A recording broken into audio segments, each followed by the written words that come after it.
Namaste and a very good afternoon to one and all present here. I, Simrit Arora, welcome you all today in Frank Thakurdas Memorial Lecture.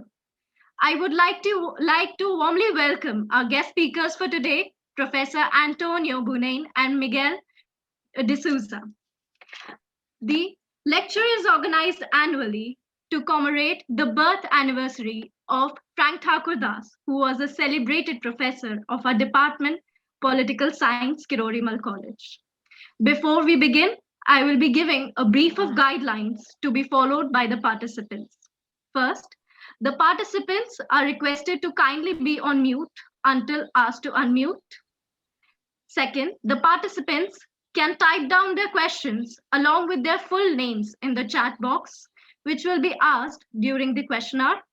And thirdly, I would request all of you to switch on your cameras to make this a more interactive event.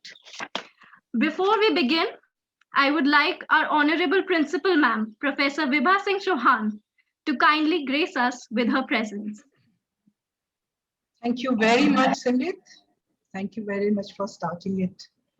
And kicking off an event, which is a very, very important event in our annual academic calendar.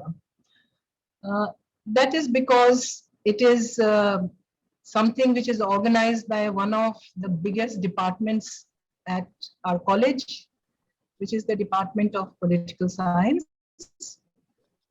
And also because it has been constituted in the memory of our very, very eminent teacher of political science who had taught at Kirori College from, I think, late 60s till the date he passed away. And Professor Frank Thakurdas, he taught at college, but he was known not just in the university, but the country and other parts of country for his conceptual and theoretical understanding of the subject, and much more so for his very, very serious interest in theater. In fact, our auditorium, which is waiting to be repaired now and renovated, is to be named after Frank Thakurdas. And it will not be completely out of place for me to mention that the film world, the Hindi film world in Mumbai today, I think has about probably 60% of its members from Kirori College, out of which more than half have been disciples of Frank Thakurdas. So it is a very, very important event for us. And on this day, I'm happy to welcome our two very distinguished speakers who I'm sure Rupundar is going to introduce much more in detail. But it would be my pleasure to give a very brief introduction of Professor Anthony Buainain, who is Professor of Economics at the Department of Economics in the University of Campinas, Brazil. He's an active researcher, teacher, and has worked in many different national and international agencies and organizations. Very, very warm welcome, Professor Buainain, and thank you very much for being here. And we are waiting to hear from you.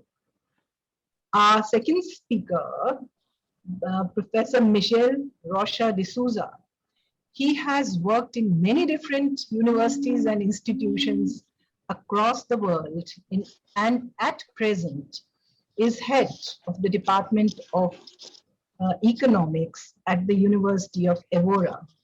He is also the collaborator of the Center for Advanced Studies in Management and Economics at the university. Very, very warm welcome, Professor de Souza, and we wait to listen to you as well. The topic itself, I'm not an a political scientist or an economist. But despite that, I think anybody who knows anything about this world is understands that the topic is both provocative as well as thoughtful. And I am indeed very, very impressed with the political science department to put it so directly, simple. What is globalization? And uh, it as it goes and as a term that specialists understand in its many different contours and connotations, for the non-economists, too, the term is very highly evocative, and it brings with itself the concept of interdependence of economies, cultures, populations, cross-border trade, technology, information, and much else. Needless to say, it is a complex, multi-layered term embracing several contradictions as well as collisions, many of which I'm sure are going to be addressed by our speakers today. Uh, in our current times, the term brings with itself the whole experience that we are still living through, that of the COVID-19 pandemic, which has exposed many of our fault lines, but has undoubtedly also brought the discourse of international cooperation and coexistence to the forefront. It was because of the sharing of knowledge and research about the virus across scientists from different countries, policymakers, and social scientists, and many other groups that were working in society, that the virus could be sequenced in record time. The challenge continues, but so does the sharing. However, we have also been witness to some heightened rhetoric of nationalism, with the possibility of many nations turning inwards. The apparent contraries, like protectionism and reform, seem to coexist. Nonetheless, the current pandemic and economic crisis has given us an opportunity to think and evaluate judiciously the benefits and fallout of globalization. This webinar actually, what I anticipate is that it will allow us to relook and review the question of what is globalization.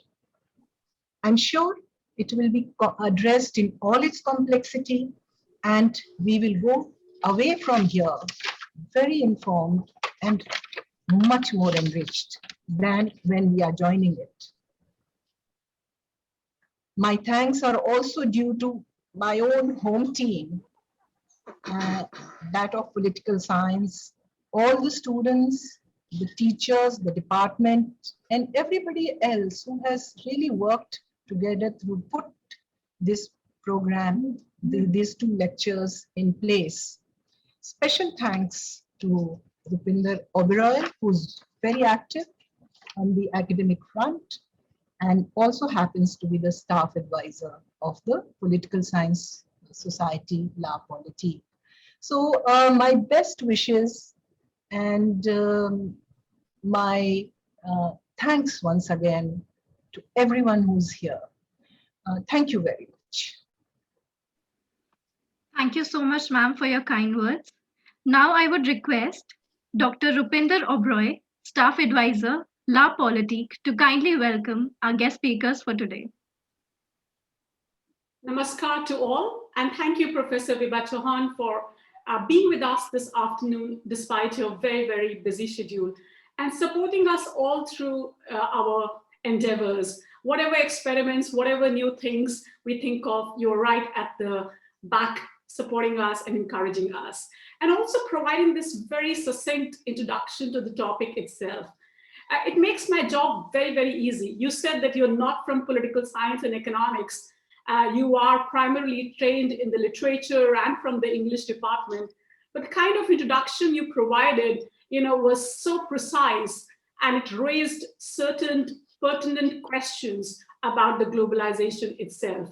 So I think you know a lot about globalization, despite your training as an English professor. And it makes my job very, very easy indeed. And good morning, Professor Antonio Marco from Brazil and Professor Miguel Rocha from Portugal. And good afternoon to everybody joining from India. I already see around 100 people have logged in, so I'm happy with the kind of, the participation which I'm seeing for this event. And also very, very warm welcome to this Frank Thakurdar's Memorial Lecture Series. It's indeed a great pleasure and privilege to have two professors from two different parts of the world. Professor Antonio Marco is from South America, and Professor Miguel is from Europe, addressing to the students of University of Delhi, India. So the event could not have been more representative of the contemporary, global, networked era in which we exist. I have known Professor Antonio Marco and Professor Miguel for now almost 6 years, and our association began with the one book project on corporate social responsibility and sustainable development in emerging economy, which was subsequently published by Roman Littlefield in 2015. And since then, we have worked and continued to collaborate very closely on multiple projects. So when I reached out to both of them, they were so willing and so kindly accepted to join us today and also to grace this event, which is very, very flagship event of Frank Thakurdar's Memorial Lecture. So truly appreciate your time and effort. And I believe the students of University of Delhi will greatly benefit from your very scholarly and deep empirical perspectives on globalization and its innumerable and varied impacts. As I mentioned, this online webinar conducted on the Zoom platform during the global pandemic and lockdown defies the time and space and perhaps exemplifies the age we are living in. Globally interconnected world facilitated by seamless communication, network aided with technology and communication revolution, free flow of information, ideas, goods and services, and network civil society and community actively engaged through social media platforms like Facebook and Twitter are all quintessential hallmark of globalization itself. However, as we know, history is never linear progression. It is made of downturns and accelerations. COVID-19 has plunged us all in the age of VUCA, volatile, ambiguous, complex, and uncertain, and accelerated the trends and the concerns which were already discussed in the sidelines of global summits and meet. It has center stage the concerns of globalization and its fallouts. And these are therefore extraordinary and in many ways unprecedented times, as COVID-19 has caused this mother of all disruption and challenged the status quo.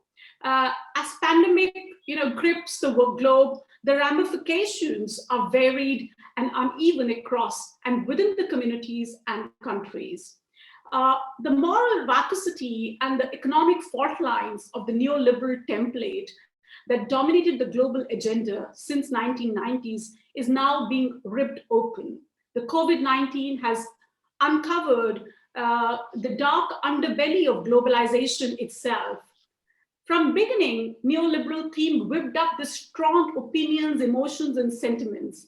And as we know, capitalist history is dotted with equivalent moments of aspirations and aghast and appall. As an ideology, neoliberalism almost unapologetically venerated the market. However, COVID-19 unpretentiously exposed that the tyranny of profitability was only and only perhaps the preferred metric of neoliberal agenda. The pandemic is in its very own way testing the ethos and the edifice of the global liberal order. Adam Smith famously talked about laissez-passer and laissez-faire, and this dramatically has been shifted to rester chez soi, that means staying in. Neoliberal paradigm firmly embedded in the four important pillars of liberalization, privatization, globalization, and individualization, is being closely dissected to grasp the disproportionality, the divide, and the discrimination it perpetuated. In a very famous 1989 essay, The End of Ideology in History, Francis Fukuyama boldly envisaged, particularly after Glasnost and Perestroika and the subsequent collapse of USSR, that we have entered into an epoch of uncontested triumph of neoliberalism. The high octave cheerfulness postulated by Fukuyama in 1990s has given way to the steady dribble of distrust about the capacity of the world system to collectively confront the mammoth social, economic, and environmental challenges of globalization. Thus began the ascendancy of populist anti-globalization, or also what we are now calling deglobalization discourse, the new right movements, protectionism, and conservatism. Trump and Brexit themselves constitute perhaps a noteworthy event in the contemporary politics. And then, currently, Joseph Stiglitz, the messiah of globalization world, presently forecasted in 2019 itself that there were cracks emerging in the architect of indomitable liberalism.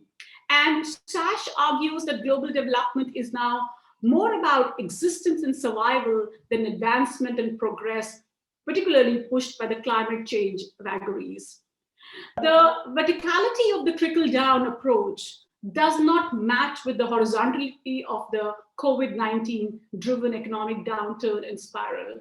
Metaphorically, the world economic turbine has lost the power instantly.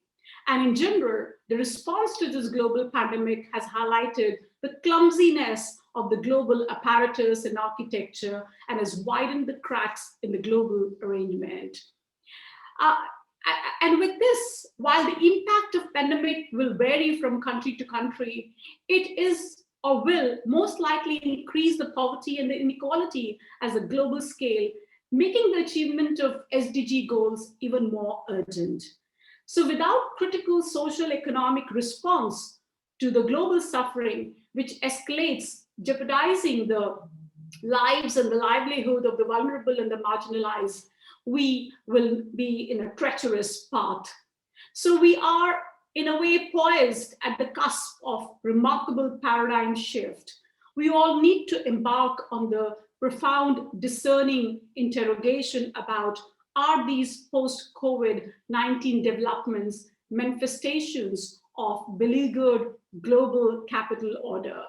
So are these shifting concerns in the global order going to strengthen protectionism, boost inward-looking policy regime? And if this happens, will the impulse of globalization be reset?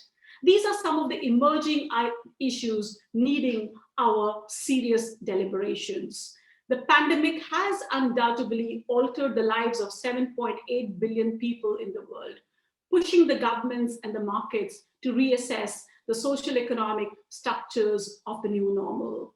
So to discuss and provide the very erudite perspective on all this and more, we are fortunate to have with us the scholars of the globalization, Professor Antonio Marco Buainain and Professor Miguel Rocha de Souza.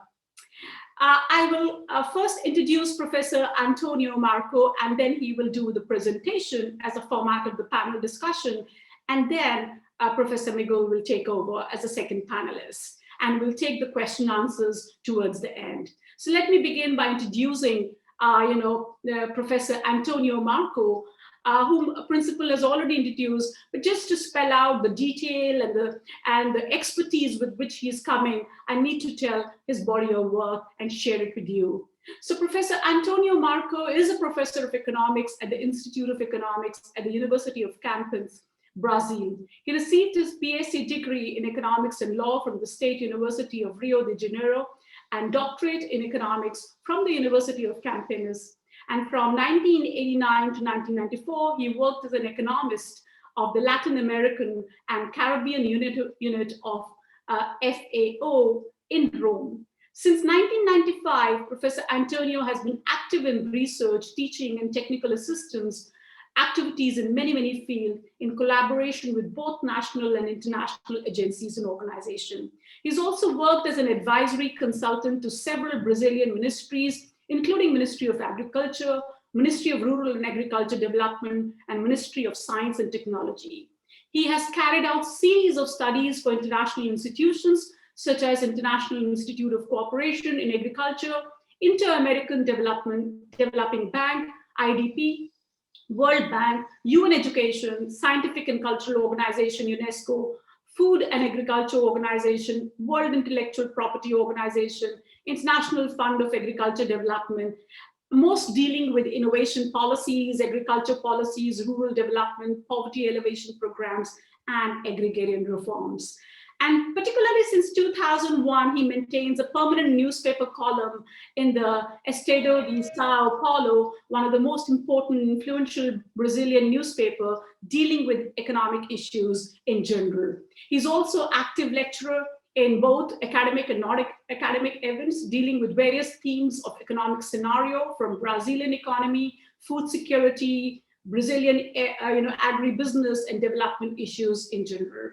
He's also led major research efforts to access social economic impacts of World Bank rural poverty combat programs, etc., etc. And he has organized, authored, co-authored 38 books since 1989 and 33 chapters. He's published 194 articles in leading Brazilian newspapers and more than 100 full papers publishes in congresses, conferences, and seminars proceedings. So with this, we are very, very lucky to have you this afternoon. So once again, very, very warm welcome, Professor Antonio, and looking forward to listening to your views on this topical issue of globalization. Over to you, Professor Antonio. Yeah, thank you. I want to begin to thank you for the invitation. It's a pleasure. It's an honor.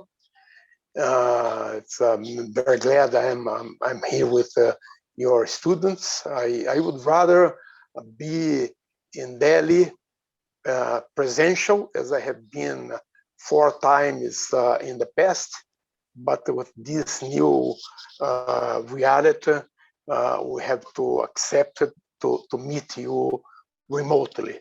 It's better than nothing.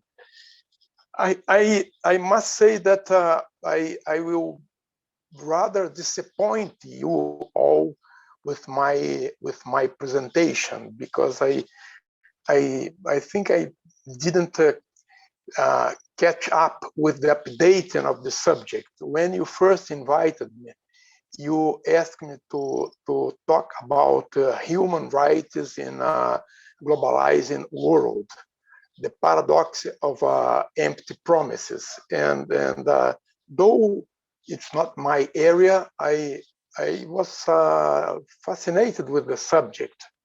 And it's, that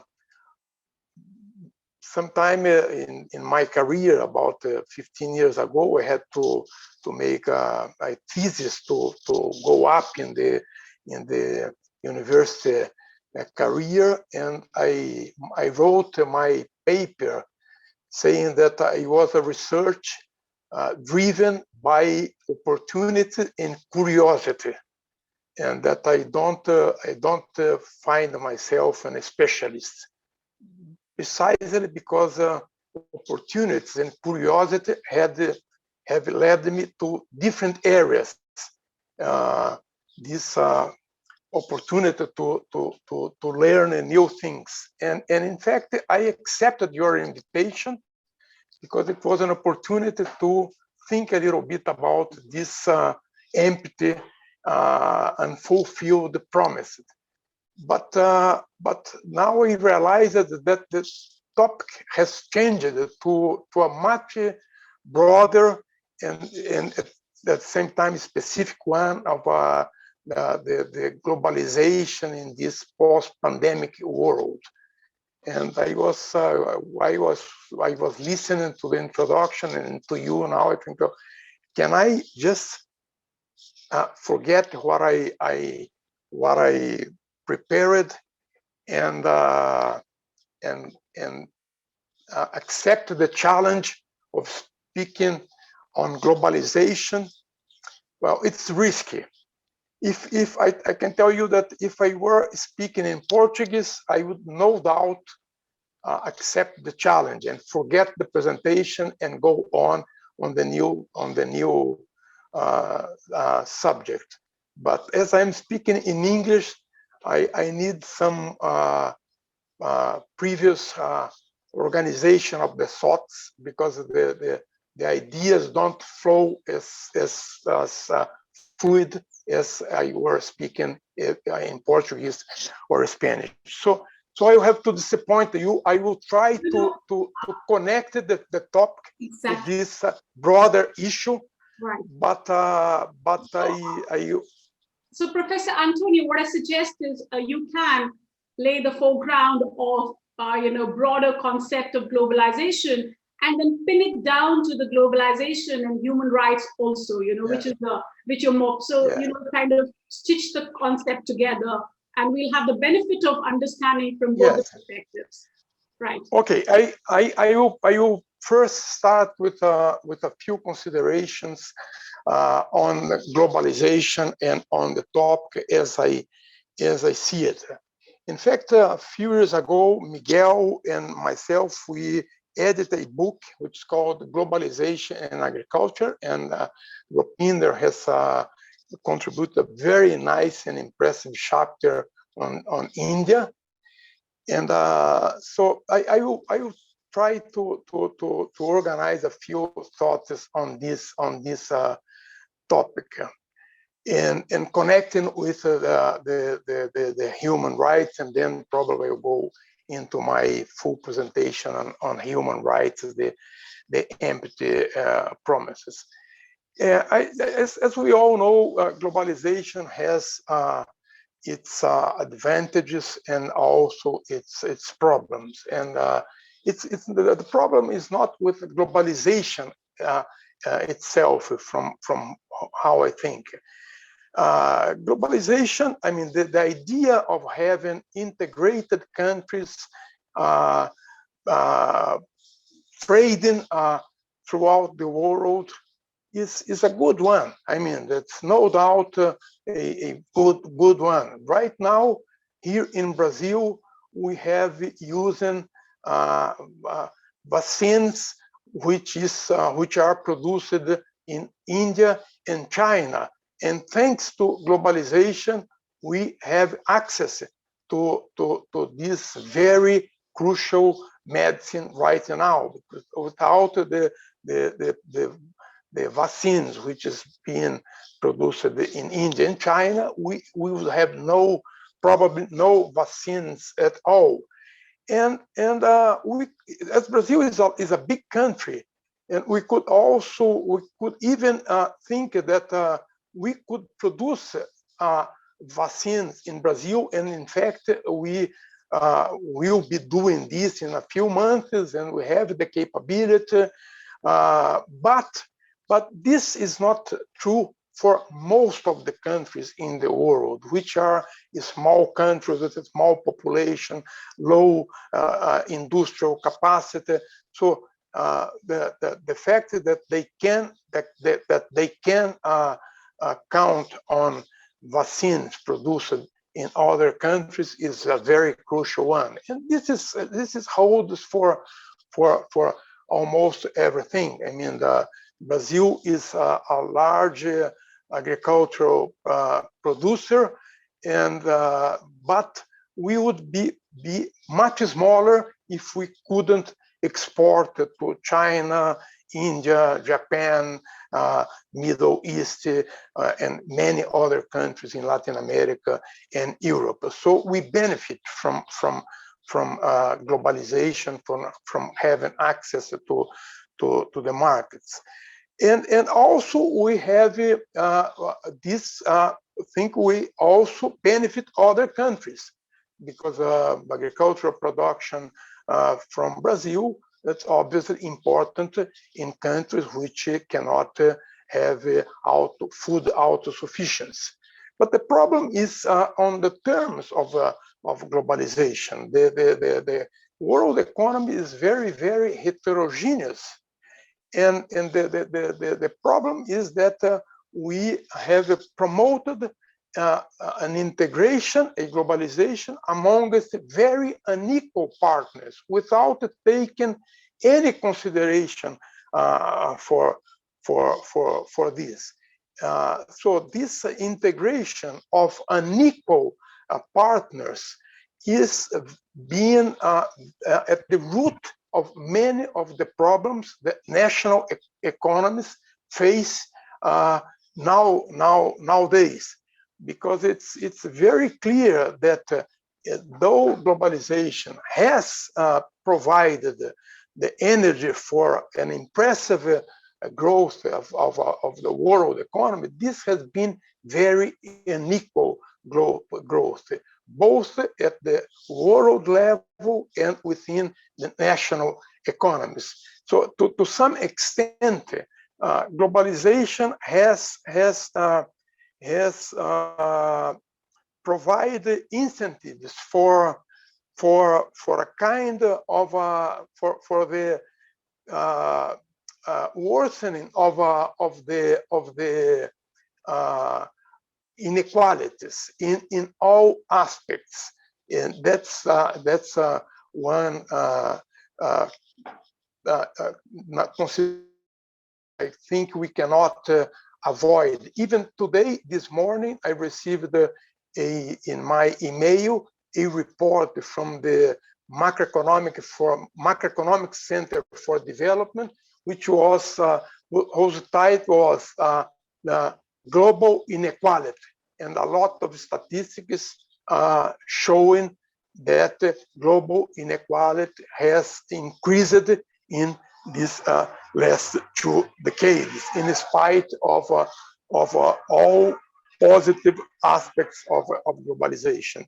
So globalization, under the terms it has been developing, it does not provide answers for the global challenges. One aspect of globalization which is positive is the attempt of building up a global governance, which a multilateral governance. This has been indeed a very important progress we have done. But unfortunately, what we have seen is that in the last few years, these attempts have been slowed down and have had a lot of setbacks.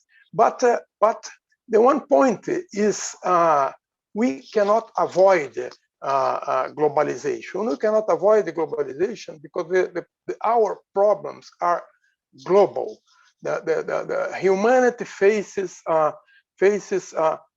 problems that are essentially global.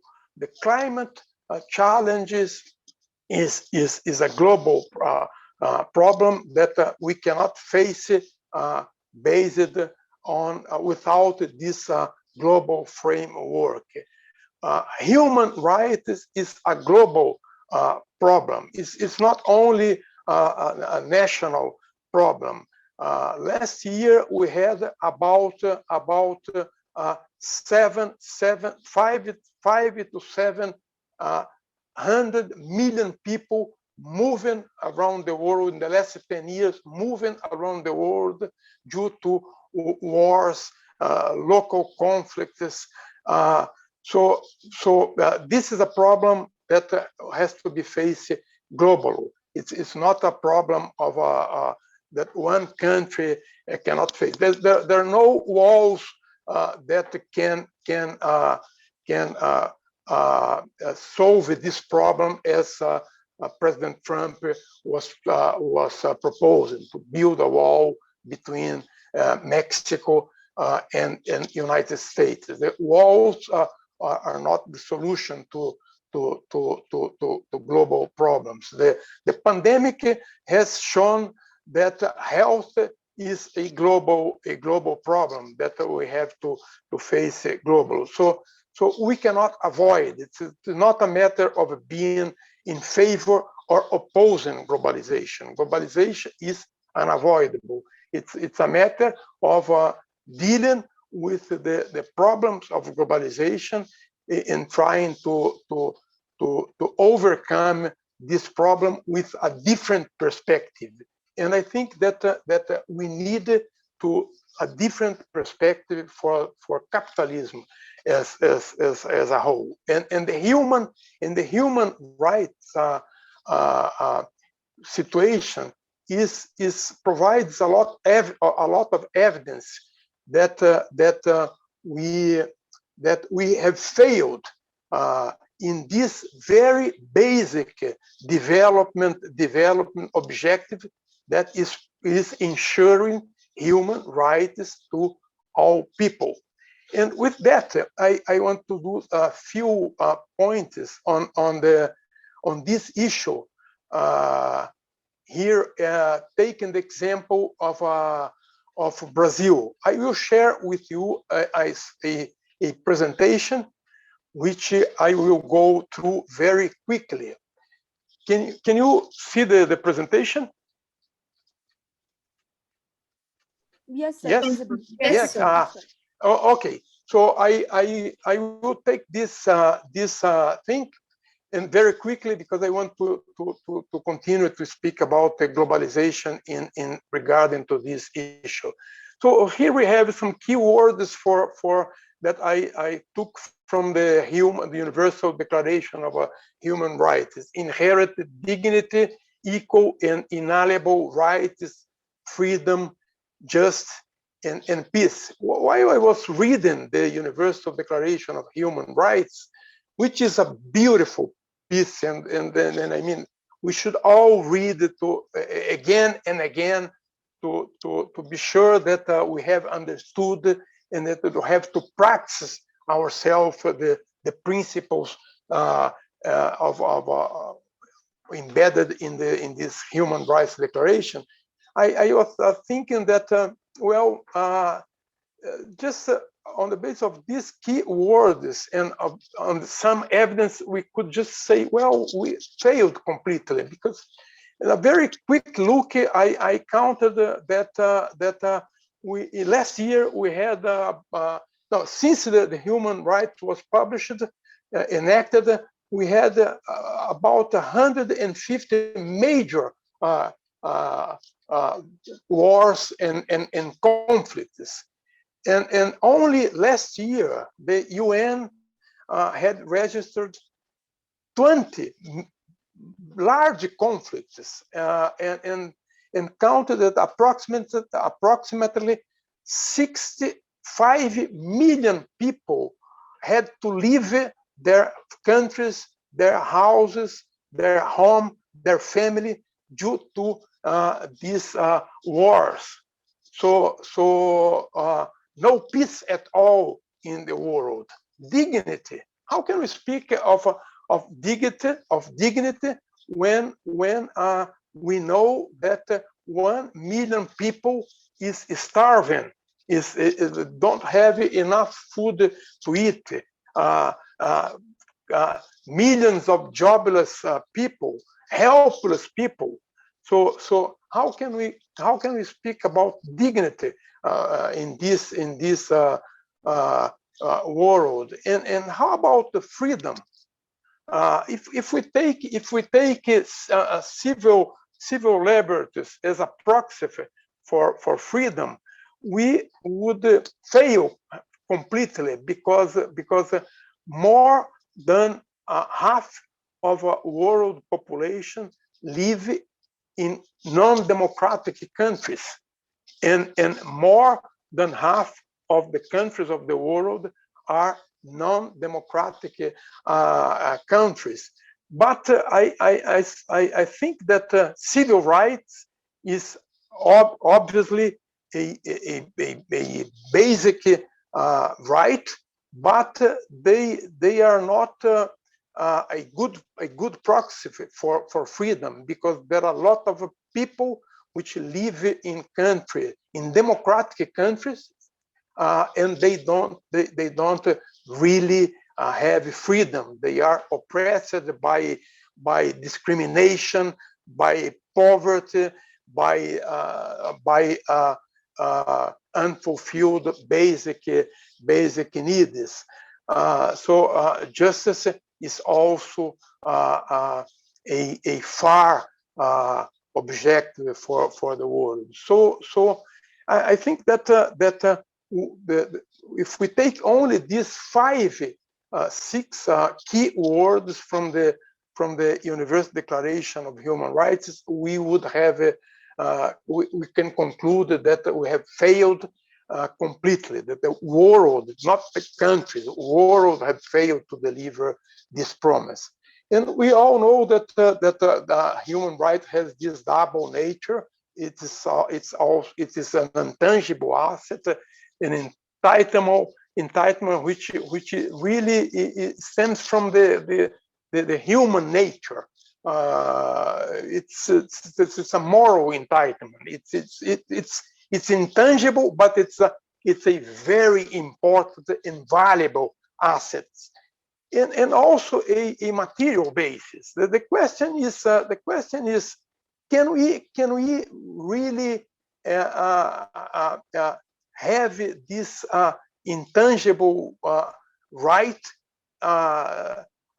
if we don't meet the material basis which should support human rights? And I mean, from which approach we take, we can even take the simple approach of basic needs to see that we have failed. I mean, because there are millions of people without food, water, shelter, clothing, sanitation, education, health care. And I mean, if we go to the capability approach, it's even worse. So Brazilian Constitution fully endorses the human right, and I must tell you that the Brazilian Constitution 1988 is a constitution which was enacted the following 25 years of a very hard military ruling. So it was a step forward, and it fully endorses the Human Rights Declaration. In fact, it has one section which states that the dignity of a human person and the primacy of human rights are the two essential pillars of the Brazilian Republic. It goes beyond, because it accepts and recognizes not only the individual rights but also the collective rights. That groups have also rights protected by the institution. This is a long list of rights which is guaranteed by our constitution. I won't go through all of them, but you have the presentation, so you can read it. I mean, all the promises are in this Article 5 of what Brazilian Constitution. It says that we are all equal before the law. Men and women have equal rights. So we have the rights to property, freedom of movement, freedom of speech, the right to petition. I mean, all possible rights are listed by this Article 5, are promised. So we Brazilians have the expectation to have these rights. And so I should ask, is Brazil meeting the Constitution commitment to human rights? The answer is a clear no. Just to go quickly through some of the figures that I picked up. Poverty. We have 30% of our population under poverty, and yes, well, we have 30% 30% of our population under poverty, and about 7% under extreme poverty. We have in a country which is a global food power. That was the title of our last book. The agricultural development in Brazil, the rise of a global agro-food power, published last year by a Routledge editor. And in a country which is a global food power, we still have about almost 40% of households experience food insecurity, some level of food insecurity, and almost 5%, which means 10 million people in a country which is a leading world food producer. 10 million people faces severe food insecurity. Severe food insecurity, not mild. When you have moderate and severe, we have almost 25 million people. That is above 10% of total Brazilian population, which is around 220 million people. Housing, a huge deficit. And in fact, you all know that there are three pictures of Brazil, which is very common in the world. One is probably a football player, a football soccer player. The second one is the favelas, which are these neighborhoods with very poor housing in the up in the mountains. So this is one of the in the picture. And the third one is the Brazilian Carnival, which holds pictures is very well known throughout the world. So housing, a lot of a problem. Sanitation. You know, last year we say almost 50% of people of the Brazilian people had no access to sanitation, basic sanitation, and 35 million with no drinkable water in a tropical country where water is supposed to be abundant. I mean, that's one of the paradoxes. And we have reached this century still with a lot of people illiterate. I mean, 7% of people. And when we go to function illiteracy, almost 30% of Brazilian people are functioning illiteracy. I mean, I know how to write my name, but I can read some words, but I cannot understand. Can you imagine what is the impact of this functional illiteracy in this contemporary world, which is known to be the knowledge society and on the verge of artificial intelligence? And finally, I say that we are the champions, but not the world soccer champions anymore. We are still the champions of inequality. All our indicators are very poor as far as inequality is concerned. So I have some figures here for the labor market, the inequality, the racial inequality. You can see that the management positions are mostly occupied by white people, that underemployment is much lower amongst white people, income and unemployment, all of these statistics. So you have here the racial inequality, twice the number of people living under poverty, 3 times the rate of illiteracy, violence, 3 times the number of violent deaths amongst Black people, and political representation.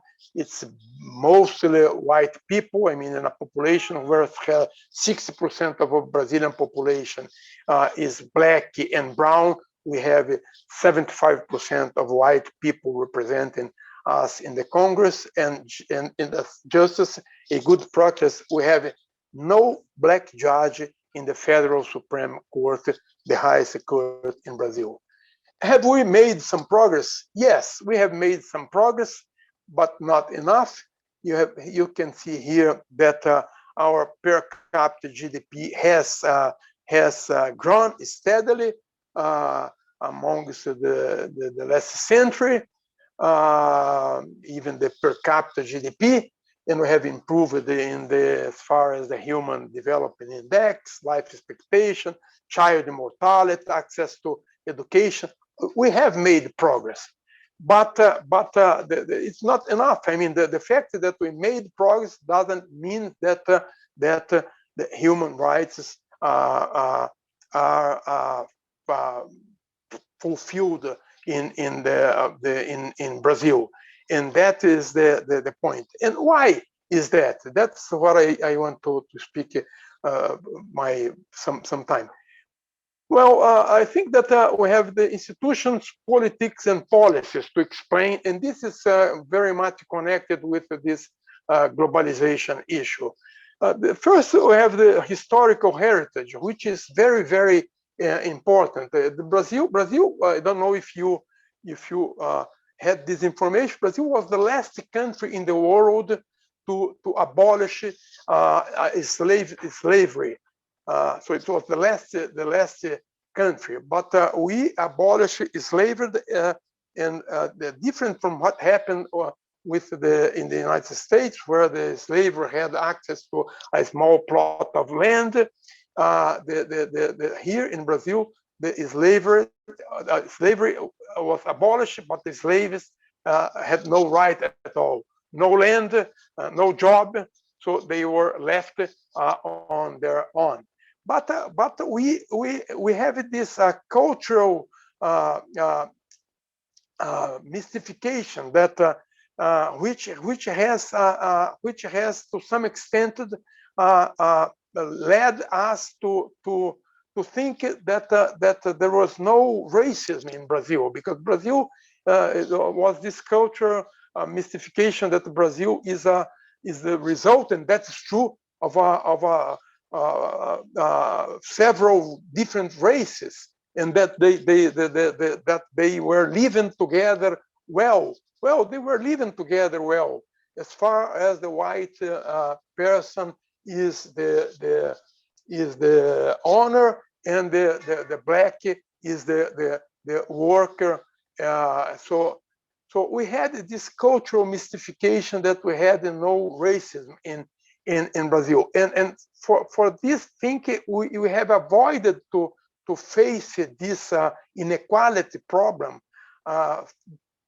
for at least 1 century. It's a very new issue here in Brazil in the last 20 years that we are facing this reality that yes, Brazil, the Brazilian culture is a racist culture, which is not an open racism as in the US or in South Africa, but it is mystified with the social position.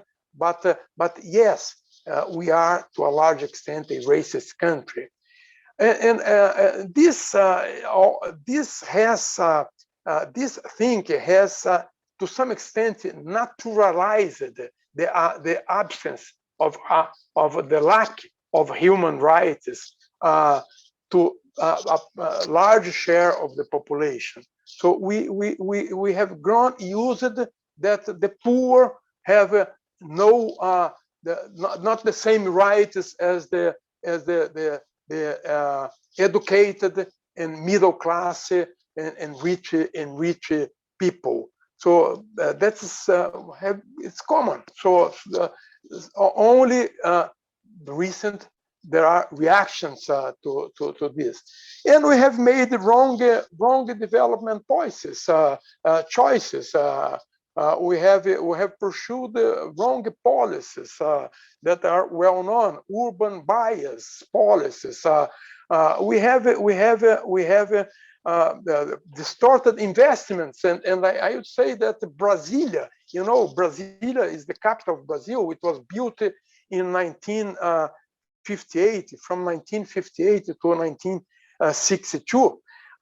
In the middle of the country, that moment there's nowhere, nothing in that area. It was a remote area, and Brasilia is in my view a very good example of our wrong choices. We have invested in iron, in cement, in buildings, and not in the people, not in the men. So that was our investment pattern.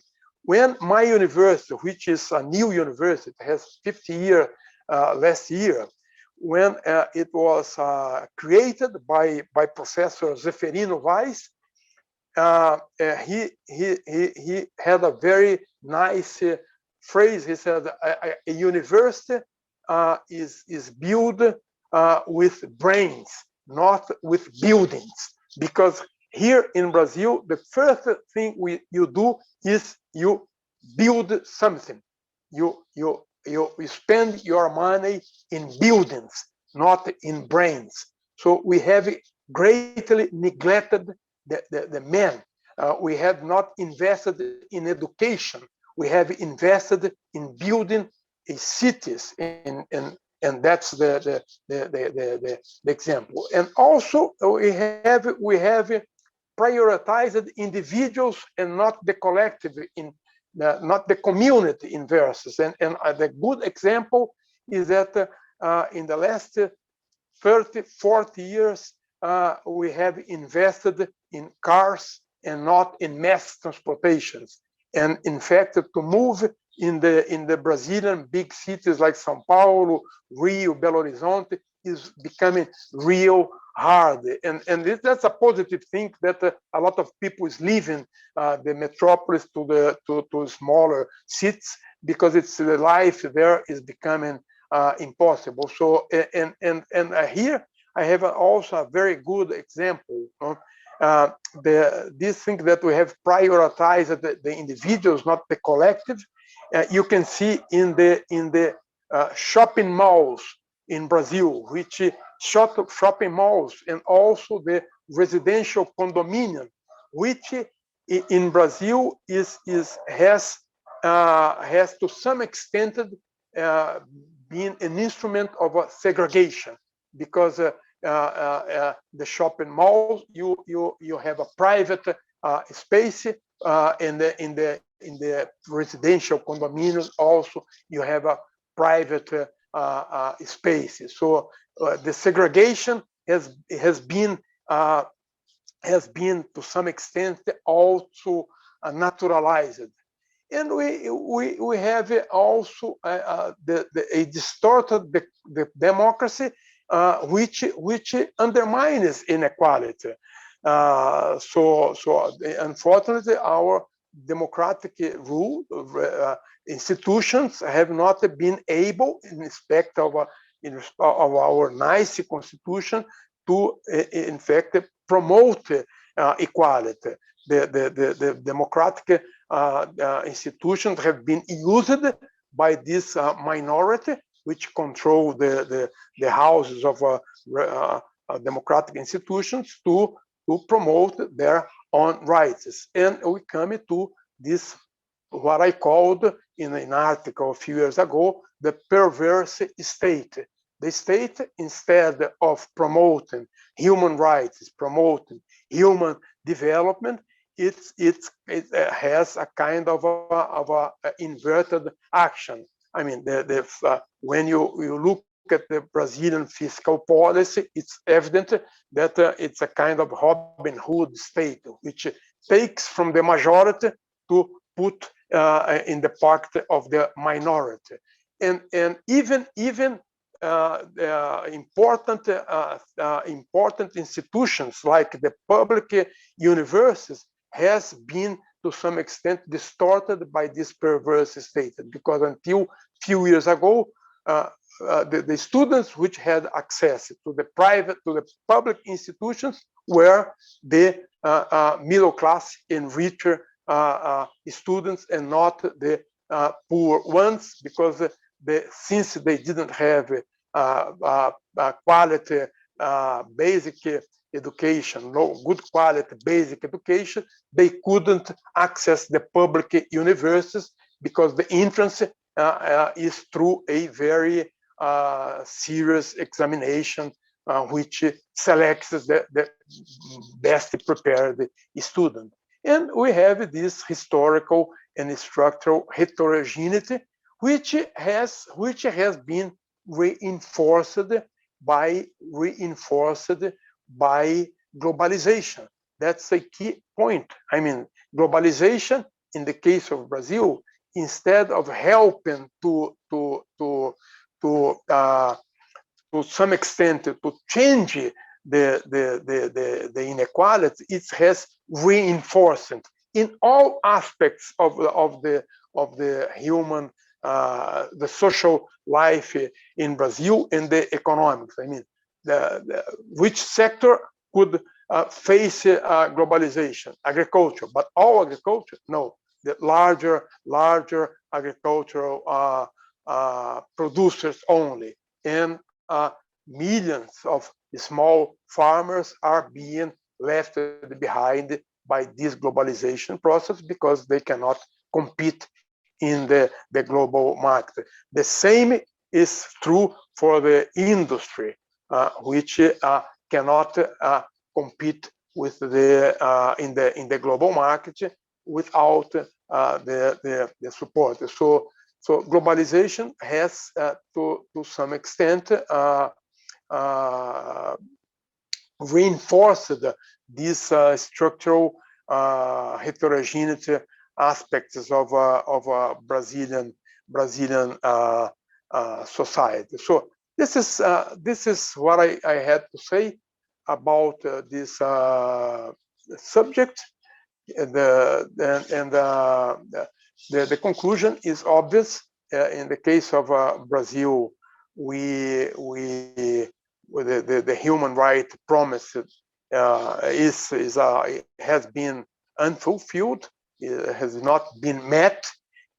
We have made progresses, but the progresses are insufficient, because human rights in itself is not at all at the central of our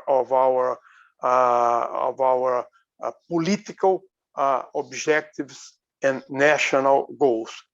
Not even today, that we are living in the pandemic context. Yesterday we reached the 300,000 deaths, and 3,500 deaths in the last 24 hours. You don't feel a societal concern about that.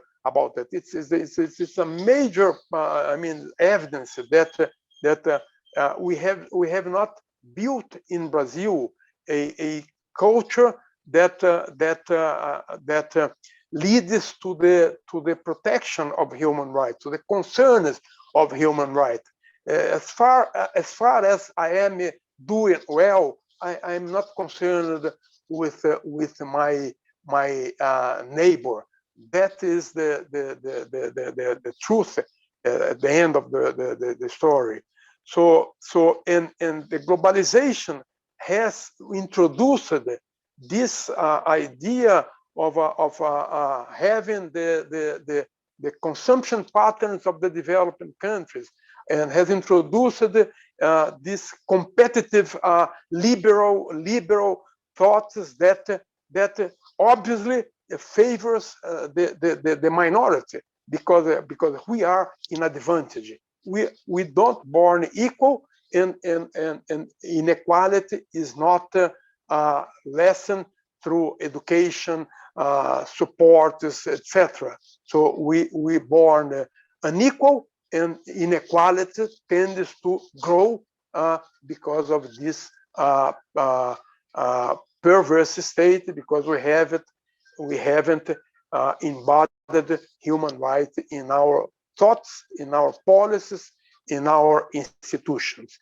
And to some extent, globalization has added has added this liberal competitive drives, which would be positive, which has its positive aspects, but has also negative aspects in the context of a large structural heterogeneity.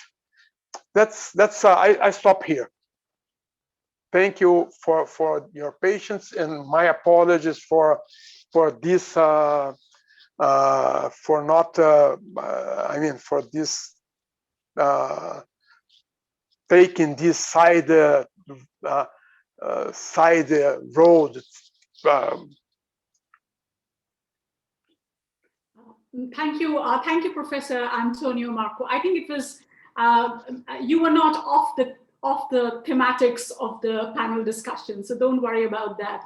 So it was very insightful presentation, and you elaborated and elucidated on the positive and the negative aspects of globalization, putting across the contours of globalization, particularly providing the case study of Brazil, and also highlighting this big gap and hiatus between the promises of globalization, global governance, and the reality, and how the multilateral institutions and the political institutions, or particularly the democratic institutions within the country, have failed to bring about this level playing field, which was promised as one of the outcome of globalization. The story of India, is very similar to Brazil, and I was amazed that some of the listing of the problems which you did in the last slide about the historical heritage, the cultural mystifications, the distorted investment policy decisions. I'm just reading from your slide, have actually, caused a similar kind of concerns. And we in India also deal with very identical challenges at the social, economic, and also political front. So, I'm very grateful for you to provide my students with this very micro perspective about how globalization has impacted the Brazilian society, and what are the gaps in terms of what the Constitution in Article 5 particularly promised in terms of human rights, and where the institutions have miserably failed to achieve that. So moving on to our next speaker now, I'll give an introduction to of Professor Miguel Rocha. Professor Miguel Rocha holds PhD in economics from University of Évora, Portugal, and has BSc and MSc in economics from Nova Business School, Lisbon, Portugal. Presently, he is the departmental head of economics at Évora, after having taught at Nova and having been visiting professor at the University of Delhi, East Timor, Methodist University, Angola. He is an integrated researcher at CICP, Research Center in Political Science, and Collaborative Interdisciplinary Center. Besides, he is a collaborator of the Center for Advanced Studies in Management and Economics at University of Évora. His areas of specialization are political economy, economic growth, development, land reform, international organization, with both the theoretical and applied focus on Europe and Latin America. Has also done a lot of work in the area of econophysics, which I don't know what it is exactly, and the mathematical methods of economics. And he's also associated with SEDS, American Association, Economic Association, IPSA, International Political Science Association, and its RC35, that is of tech and development, and with the Society for Advancement of Social Economic. He has been speaker in last few years, at least in 41 conferences, namely at MIT, OECD, Milan, Chicago, and Northwestern University. And he is a referee to 12 journals in an area of expertise and published widely articles that amount to nearly 152 total scientific related activities, and of which 39 potential scientific publications and proceedings, 3 co-edited books, 13 book chapters in renowned edited versions. His last co-edited book are Globalization and Agriculture, Redefining Unequal Development by Roman Littlefield, and Challenges and Opportunities for Eurozone Governance, with also Portuguese translation. And he is currently co-editing Economic Globalization and Governance by Springer.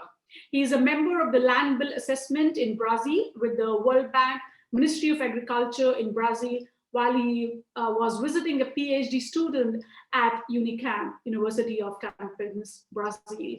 He's also an external consultant to KPMG Barclay PLC at Portugal, an external consultant to European Commission on Education, and also an e-cost project evaluator of European Commission. And recently he was chosen for hearing panel of the Portuguese Prime Minister as an economic expert on the COVID-19 unlocking and recovery of the economy. So over to you, Professor Miguel. Looking forward to listening from you. First of all, thank you. Do you listen to me well? It is everything, the sound is okay? Right, everything is fine. Okay. Go ahead. So I will start by a brief thank in the name of the rector of the university, Professor Ana Costa Freitas. Myself, I would want to thank to Professor Viva Kawan, I think it's the name, also to Rupinder. It's an honor to be here to honor Frank Takurdas. Also to thank a lot for talking after Professor Buainain, which is a dear master, and all of this.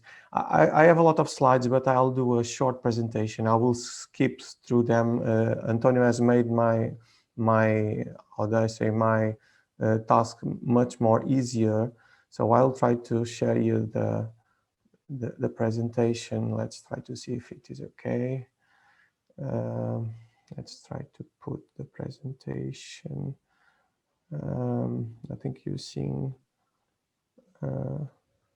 presentation. Yeah, we can see it. We can see it. Yeah. Okay. Okay. So I'll try to answer the leitmotifs or the quest, which was globalization's conundrum. Are we in a flux? I have this kind of roadmap. The first thing is try to distinguish between global governance versus globalization. I won't take long in this, but as you know, the global governance, I taught a course for 8 years about international organizations, even though my formation really is as an economist, but I've done some research on international organizations, and I co-created with a colleague the first course here in Portugal for Bachelor of Science in Applied Game Theory to International Relations. So basically what I'm going to present here are some part of my research which tries to deal with this complex relation between global governance and globalization. First, we must distinguish which are them. Here, I will put some idea that global governance tries to put something, to order something which is kind of disorderly. So we can say that globalization is by its nature disorderly. And what global governance does, it started to emerge in 1995, as we will see. I'll start by the role of global governance and Food and Agriculture Organization. This is pre-pandemics. It was a paper I wrote in 2013. And then I'll just try to give a brief look at economic globalization and governance, which is the last co-edited book, also a Festrich to a dear professor of mine, and also the challenges and opportunities for Eurozone governance. I will try to give a brief look of the role of Europe in the world, and namely the monetary experience, which I think it's interesting in the integration. Then I will spend more time here, or 3 cases for a post-pandemic world. Antonio has made my work much easier as I co-edited with him with the great honor, Globalization and Agriculture, The Quest of Unequal Development. This was the book which I called GARUD. I really like acronyms, but so we co-edited this book where Rupinder also participated very well with an excellent chapter on India. I will focus here on climate change and pandemics. So this is the roadmap. If I talk too fast, please do tell me. Just a brief thing. It's always a pleasure to celebrate someone which is a renowned political scientist, and the principal has already told some words about Frank the Kurdes. When someone is evoking a memory, I always use these words that every point of arrival is also a point of departure and vice versa. So we are arriving here. So there is this long-lasting tradition for their students. I think this is important, and I would like to also give this tribute to Frank the Kurdes. So this thing, which is a conundrum for you, it's quite obvious. It's an intricate and difficult problem, a conjectural answer. So there is no clear response or right or wrong answer. So what are we looking at? So globalization is something that must be developed with an holistic approach. This is a global approach. We know that globalization, this is a kind of definition, I put it here, a process of interdependence, that also the principle that was talking in the very beginning, among economic, political, social, religion, and all dimensions of society. And by its nature, it might be disorderly.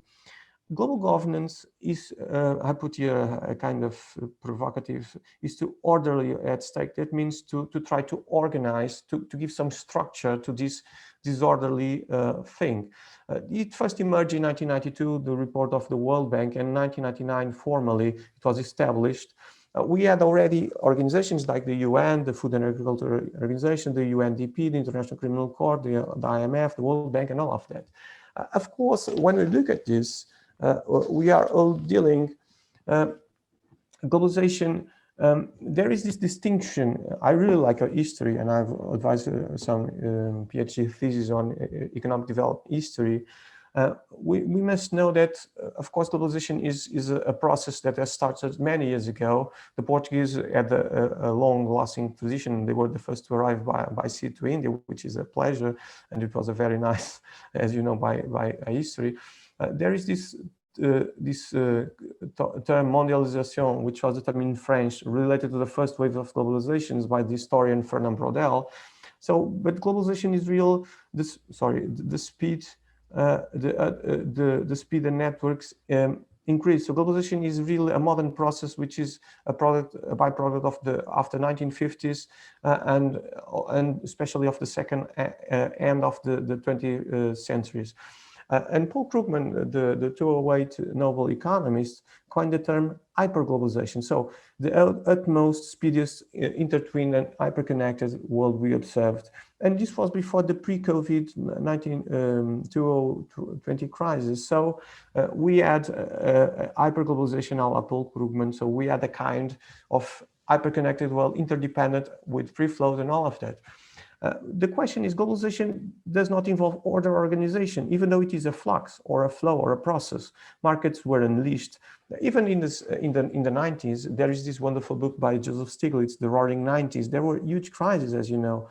And even into 2008, even before the pandemic crisis, we had a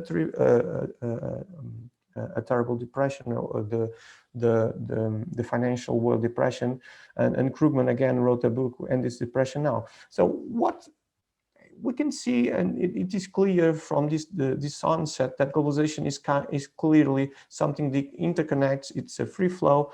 It involves interdependence. But global governance is to try to put some structure on it through functional organizations, through the role that is played. So I'll try to give some.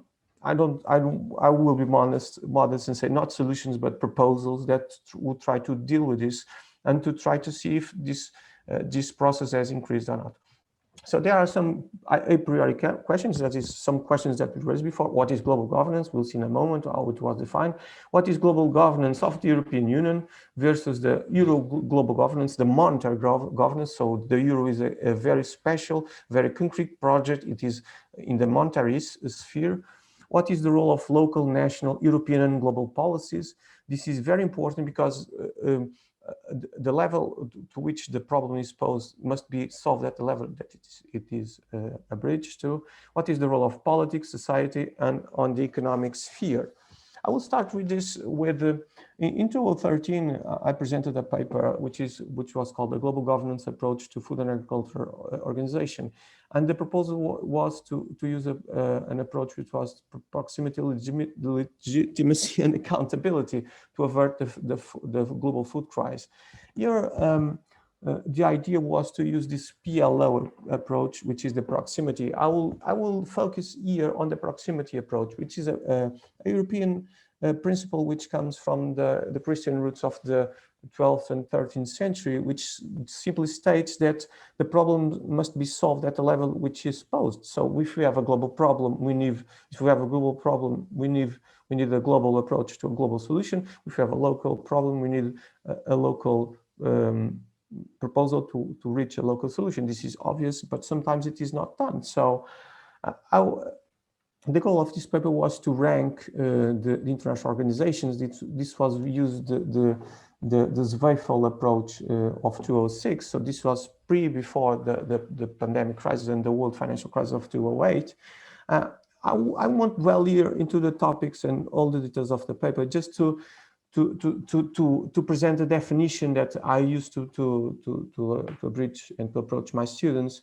And this is the definition of the Commission of Global Governance, and on the report of Global Governance in 1995 was the sum of the many ways the individuals, institutions, public and private, manage their common affairs. It is a continuing process, though through which conflicting or diverse interests may be accommodated, and cooperative action. So here are my highlights, which is common affairs, continuing process, cooperative action. It includes formal as well informal arrangements that people and institutions have agreed to or perceive to be in their interest. So these are my highlights. So we have common affairs, we need a continuing process, we need cooperative action, and we must focus to be on their interest. So this must be aligned. As I'm an economist, our board economist, and I always try to devise schemes of incentives, because if people are aligned their incentives, things will work well. As we know, this has not been done, and Antonio Marcio was quite brilliant when he presented his slides and all of that, and the question of human rights and all of this. I'll go also through that in a moment. But so here we have the definition of global governance. The main agents of the creation of global governance were Barbara Conable, Oscar Arias, Buainain, Utunu, and Maurice Strong. These four men gathered around. Barbara was a US senator, Oscar Arias, Nobel Peace Laureate and President of Costa Rica, and Buainain and Utunu, Undersecretary of the UN and former Director of UNP, Maurice Strong. So these men devised this structure and tried really to do something. This was pre-pandemics. This was many time ago for you. Many of you were even not born, perhaps. What I will try to show you now is what to expect when here I'm looking at a specific organization, the Food and Agriculture Organization, which is rather interesting. Antonio can give you more details. Antonio worked in FAO and Food Agriculture Organization for 15 or 20 years in Rome. But here what I tried to do was to use the Zweifel approach to rank some international organizations. Zweifel had used this ranking of global governance approach. You see this table. It's rather intricate, and I will just skip here and take a minute. This is basically, you have the global organizations, the functional organizations, and regional organizations. So global organizations are really instruments of global governance. UN is the United Nations, ICC is the International Criminal Court. These are the dimensions that you can use: appointment, participation, transparency, reason giving, overrule, monitoring, independence. So then you have the total rating. The thing here is you only use, it's not a binary approach, only a ternary approach. You can give a rate of 1, which is if the performance is good, nil, or 0 if it is neutral, and -1 if it is negative. And basically you add up all these variables, and you have the total ranking. The one who has the highest ranking then has the highest ranking. If you do this exercise, you see that UN was performing rather poorly in the 2006 by the Zweifel approach. It was in the 10th role. and the International Criminal Court, which was trying to ensure global human rights, was really performing well. So it was in the second row. It had a total rank of 3.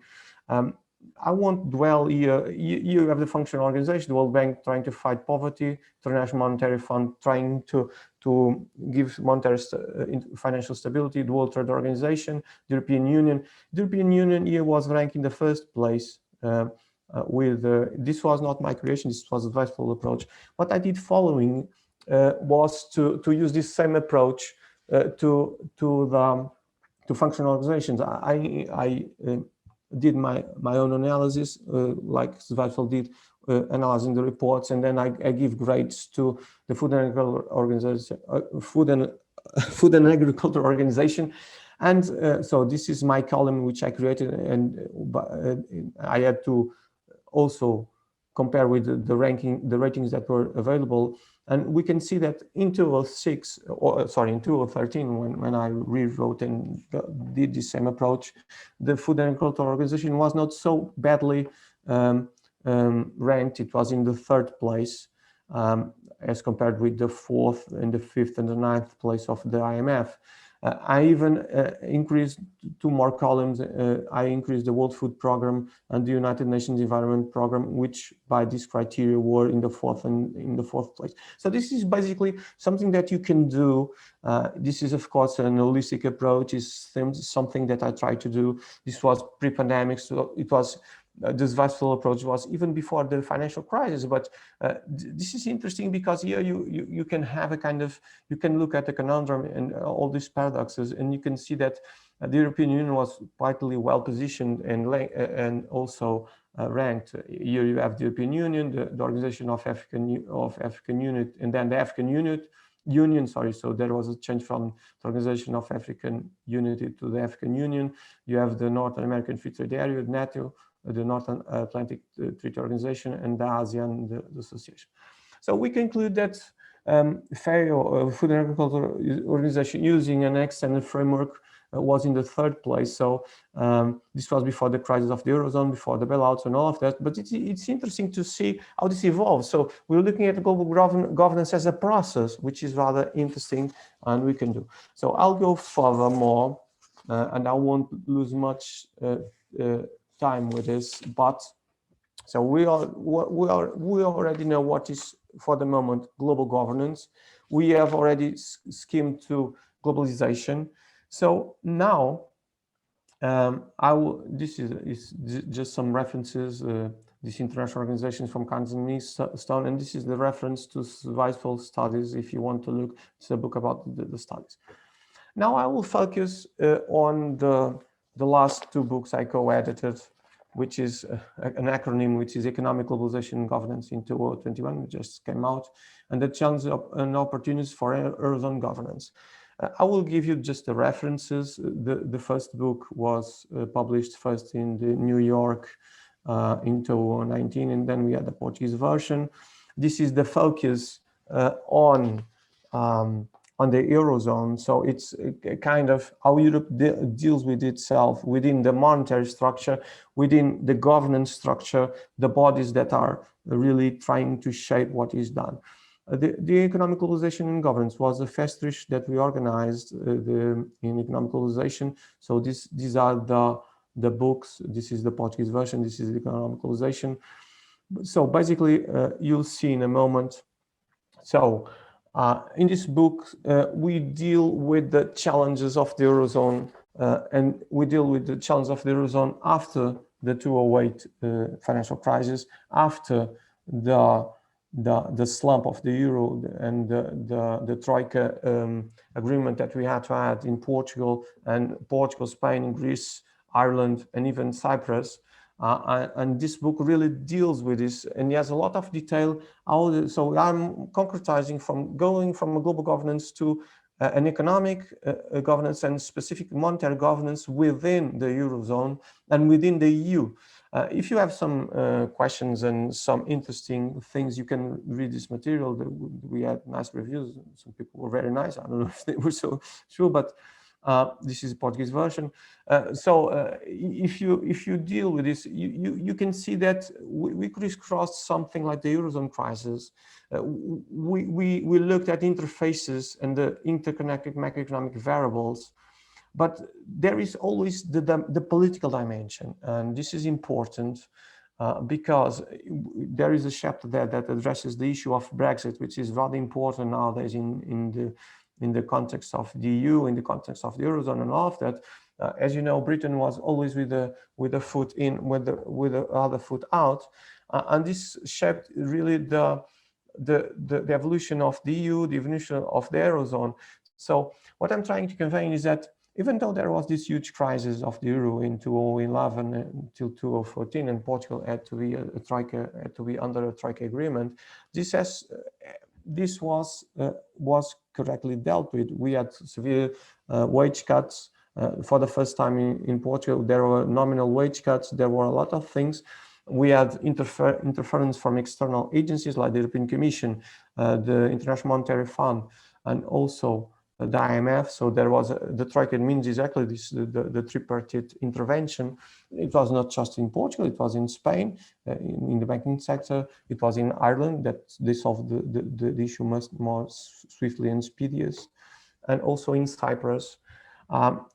In this book, I have a chapter regarding banking union. When you look at this, for instance, it is important. Once I had the opportunity to discuss the thing of the financial sector with Joseph Stiglitz, the 2001 Nobel Prize, and immediately after the 2008 crisis, the financial crisis, there was this conundrum also, is that financial deepness, which is an indicator that someone possesses a bank account, is very important, but also if someone is really intertwined and is in the financial sector, this is very important because it allows us to have credit, to enter into the economy, to enter into the market.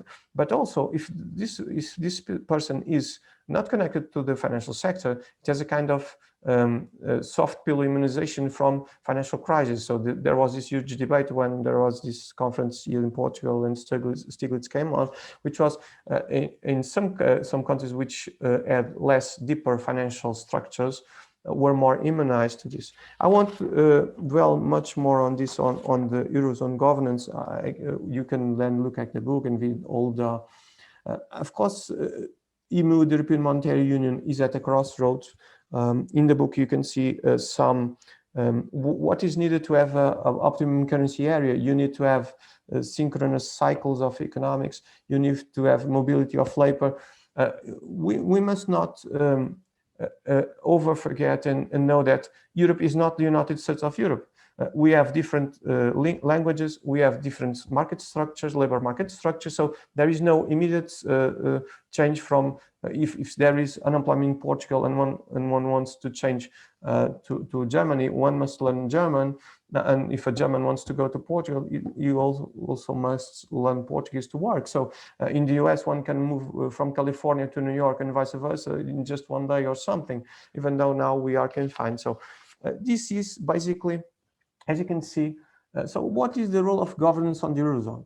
We have some major European figures like the President of the European Council, the President of the European Parliament. We have even an external common representative, all of that. Of course, we have also the President of the European Commission. Are you saying that Europe is a kind of paradise? It's not. And the vaccine crisis, and I want to get to that after the pandemics and all of that. For instance, the dealing with the vaccine and also the pandemics was really a disaster at the European level. I must say that it was not just Italy, it was not just France, it was not just, and Portugal, we started very well, but on the second wave of the pandemics, and the Prime Minister knows this, what happened is that we were for some days and for around a month, we were the worst of the world.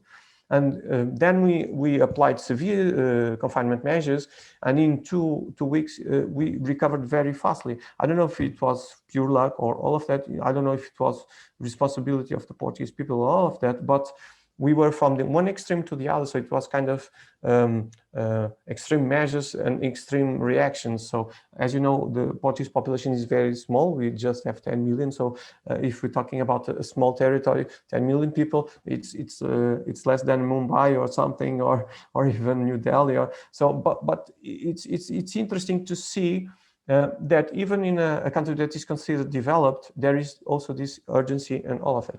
I'll pass now to, so we have crisscrossed global governance. We have looked at kind of global governance of the EU. We have looked briefly at global governance. This last book, which came out, which is interesting because it's called Egg, which has a yellow cover. So this is just to keep you with attention. It has three dimensions, which I like a lot. We were three editors, and the dimension of the book. It really, you should read this book, not just because I co-edited or something. It has very nice contributions because it has a tripartite view. It has first the part contains contributions by Barry Eichengreen, one of the specialists in economic history, Mark Flandro. So the first part is about economic history and the role of economic history in economic globalization. The second part focuses mainly on open economy macroeconomics with the focus on Europe. And we had the chance of having Jürgen von Hagen, an even Nobel economist, which wrote the preface to the book, but also wrote a chapter about Portugal economy and within the Eurozone. And it's interesting, he wrote 15 pages of it. He's really genial. And the third part is about international political economy and related interdisciplinary topics. What do I want to convey about this? So the structure of the book, economic history, European macroeconomics, international political economy. One must look at my list, at least economic globalization is an intertwined version of economic history, macroeconomics, European macroeconomics, international political economy. Of course, this is just the role of economic globalization, but one must look at this at the economic part of economic governance. The idea that I purported in the very start was that governance puts something at order. I won't take more about this book. You can then look at the structure of the chapters and all of that. For instance, you have the imbalances of the Bretton Woods system, which is by Michael Bordeaux, the number one most quoted author in economic history. You have Barry Eichengreen about the euro. About the second part, the European open macroeconomics. You have Paul de Gros about the sustainable Eurozone, which is the idea of sustainability of all the economy of the Eurozone within the international context and within all of this. You have the notes on a peripheral economy by Nobel economist Paul Krugman, which was very kind to wrote a little bit about the Portuguese economy and the transition from the 1974 revolution till the very present. And he said, well, it's interesting to have an external view of the Portuguese economy from an economist that was here in 1974 and accompany all the development of the Portuguese economy. I won't think much more about this book. Just to say that the part of the international political economy, it has a very interesting chapter about tax, climate change, and sustainable development, global problems, global solutions by Vitor Gaspar, which is head of the International Monetary Fund tax department, which was a former Minister of Finance of Portugal. You have also international migration, something that in social network spillovers, something that Antonio was talking about. There are a lot of displacement and dislocates and migrants, and Katia Batista and Pedro Vicente really analyze these flows in an academic way from Cape Verde, Mozambique, Angola to other places, and namely to Portugal and to other countries. So this is just a brief introduction. I'll skip this, and then I'll try to enter. I'll go more fastly. So again, the two books. So we have seen global governance, we have seen globalization, we have seen that this is a conundrum, we have seen the definition of global governance, we have seen global governance and fail. We have tried to put orderly at stake. We have seen that there is economic globalization governance. There are challenges and opportunities for Eurozone governance. Just to state something, for instance, one of the things which is a huge challenge nowadays in Europe and especially in the Eurozone is the European Banking Union. And this is a major definition that that is at stake. Because if we have one market, one money, which is the definition that some time ago, even in the 70s, 80s, in the process of construction of Europe was at stake. Now I will go to the crux of the communication. Antonio made my job much easier as a good master that he is, that he talked about globalization and agriculture and unequal development, the book that we co-edited many years ago in 2017. Of course, there is unequal development. Then I'll try to focus here on the pandemics and climate change. I'll look at the pandemics and climate change, and I'll do a provocative questions, and I'll try to do a provocative proposal and provocative, not solutions, but a provocative equation at the end.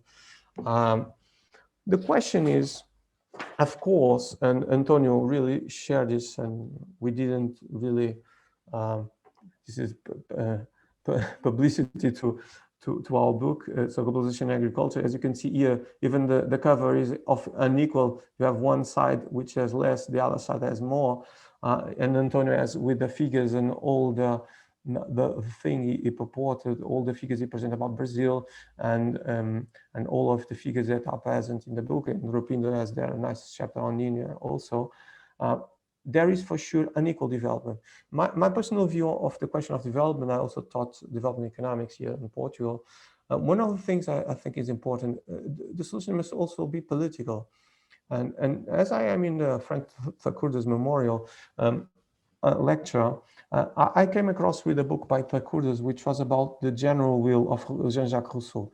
This is interesting because I thought this made me a click, because it's interesting because Jean-Jacques Rousseau, the French political scientist of the 17th century or 16th, 17th century, always made a deep impression on me and made me study political science, and also had a huge impact even as an economist, because Jean-Jacques Rousseau has that idea of the la volonté générale, la volonté générale, the general will. And he just stated that it was the enlightened will of the citizen, not the sum of all of its parts, but the within process that was enlightened by reason. As you know, it was in the process of the Enlightenment also. This made me a huge impression. But also another political scientist and more a political philosopher, John Rawls, has a nice approach, which is not just the ignorance veil that we all know, and that Antonio has just said that we are not on that, as you know, and you are political scientists and political students. As you know, John Rawls also put it the version that we should all be born on an ignorance veil. That means we should all be born equal and be on the same side. That is not true. And to solve this, he proposed the Maximin criteria, which is in terms of social justice, it's to put or to take the underdog, which is the economic literature and the political scientist literature uses, the least well off of the economy, and to increase. And then if you do this dynamically, you would at the end try to unleash the power of increasing not the average but the least well-off society, and to put a ladder drill to development. And this is important. As you know, for instance, Ah-Yung Chang, the great Cambridge scholar, talked about the kicking away the ladder, that developed countries rose to the developed world, and then when they are in the developed levels, they kicked away the ladder, and people must, the developing countries must do free trade and all of the policies to try to reach the more developed. Now I'll really focus, and this is the focus. I'll talk just briefly about unequal development. Now I'll talk about the two CCs, climate change and the corona crisis.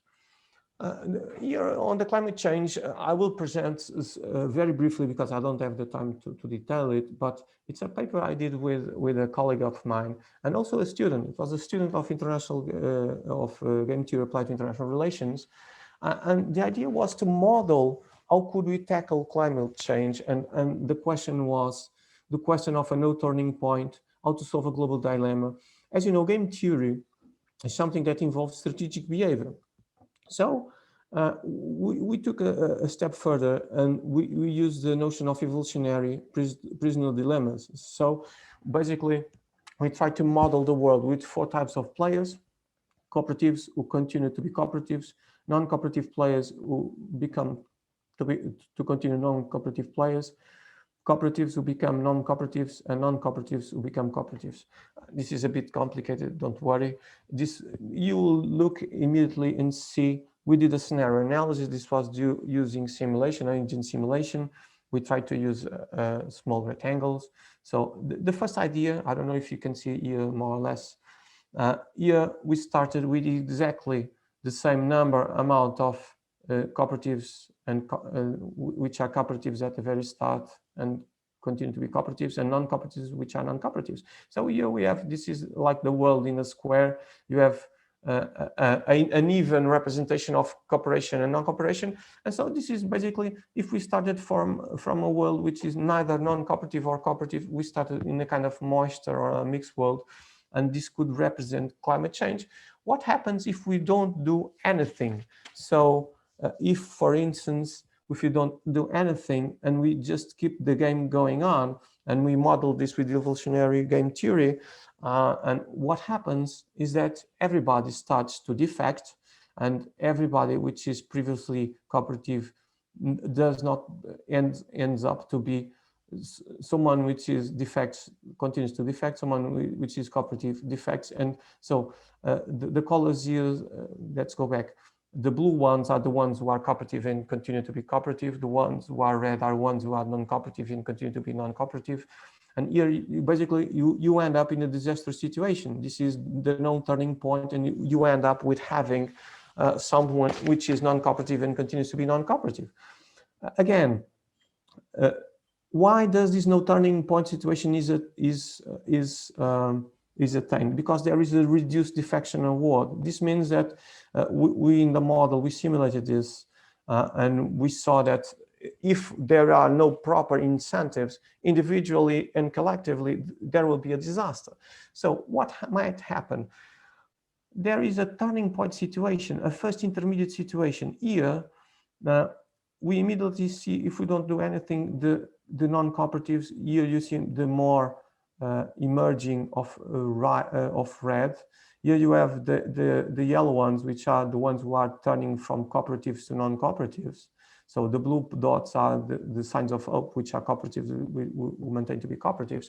But there is a sign of hope. If you increase the defection award, you start to get some aisles of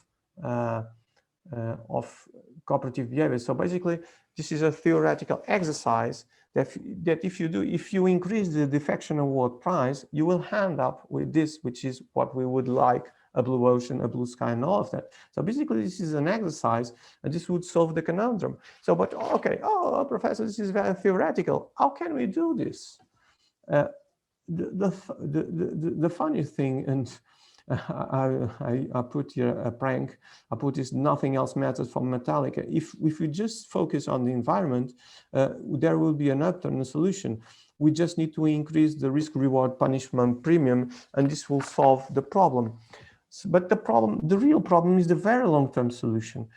This is the real problem, the very long-run term. So this is our grandson's problem. This is the real problem. If you look at the data, you have seen since 1880 to 2000, you have the forecast increase of International Panel for Climate Change projections. Here you have a confidence interval. Here you have the measured temperature. You see that there was an increase from 0.25 Celsius degrees to around 1 to 1.5 increase in climate in temperature.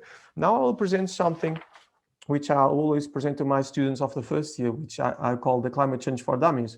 And this is the graph. Here you have the year from 1000 till 2000. On the left-hand side, you have CO2 parts per million, and you have the 280 parts per million emission of carbon dioxide concentration. On the right-hand side, you have the radiative forcing watts per square meter. This means basically it's the greenhouse gas effect. And this is for them is because everybody can look at this graph and see this kind of constancy between the year 1000 till 1850. There was the constancy of this emission of carbon concentration, and this start to emerge in 1900, in 1950, and there was a huge acceleration. In 2000, there was really there was 360 parts per million of CO2. This is clearly something that is climate change. There is no denial in this. This is the real issue that is at stake. If you, okay, this is just for dummies. This is the real harsh reality. This is for scientists, as I used to say.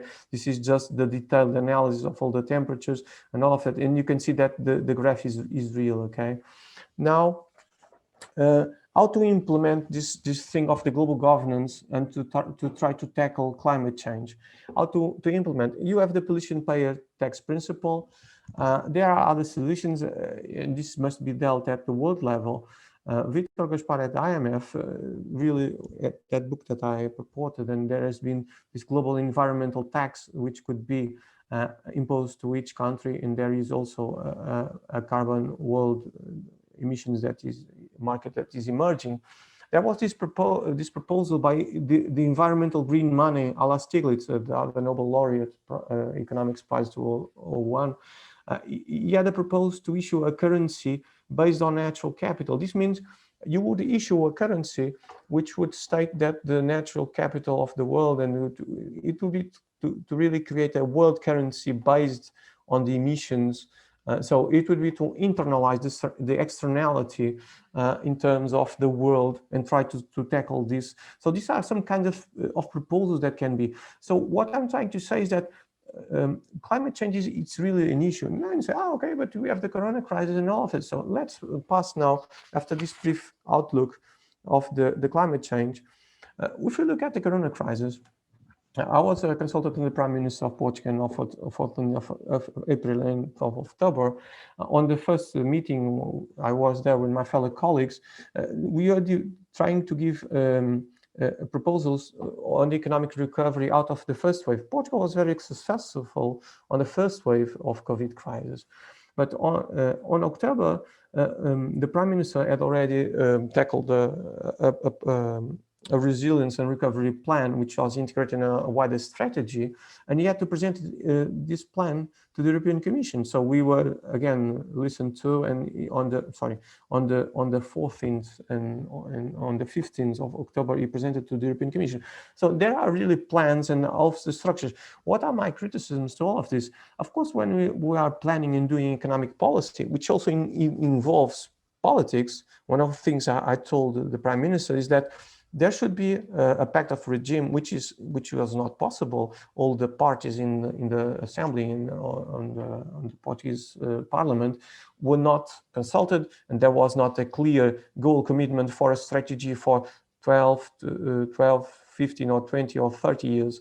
In the Nordic countries, this would be possible because they tend to be less myopic.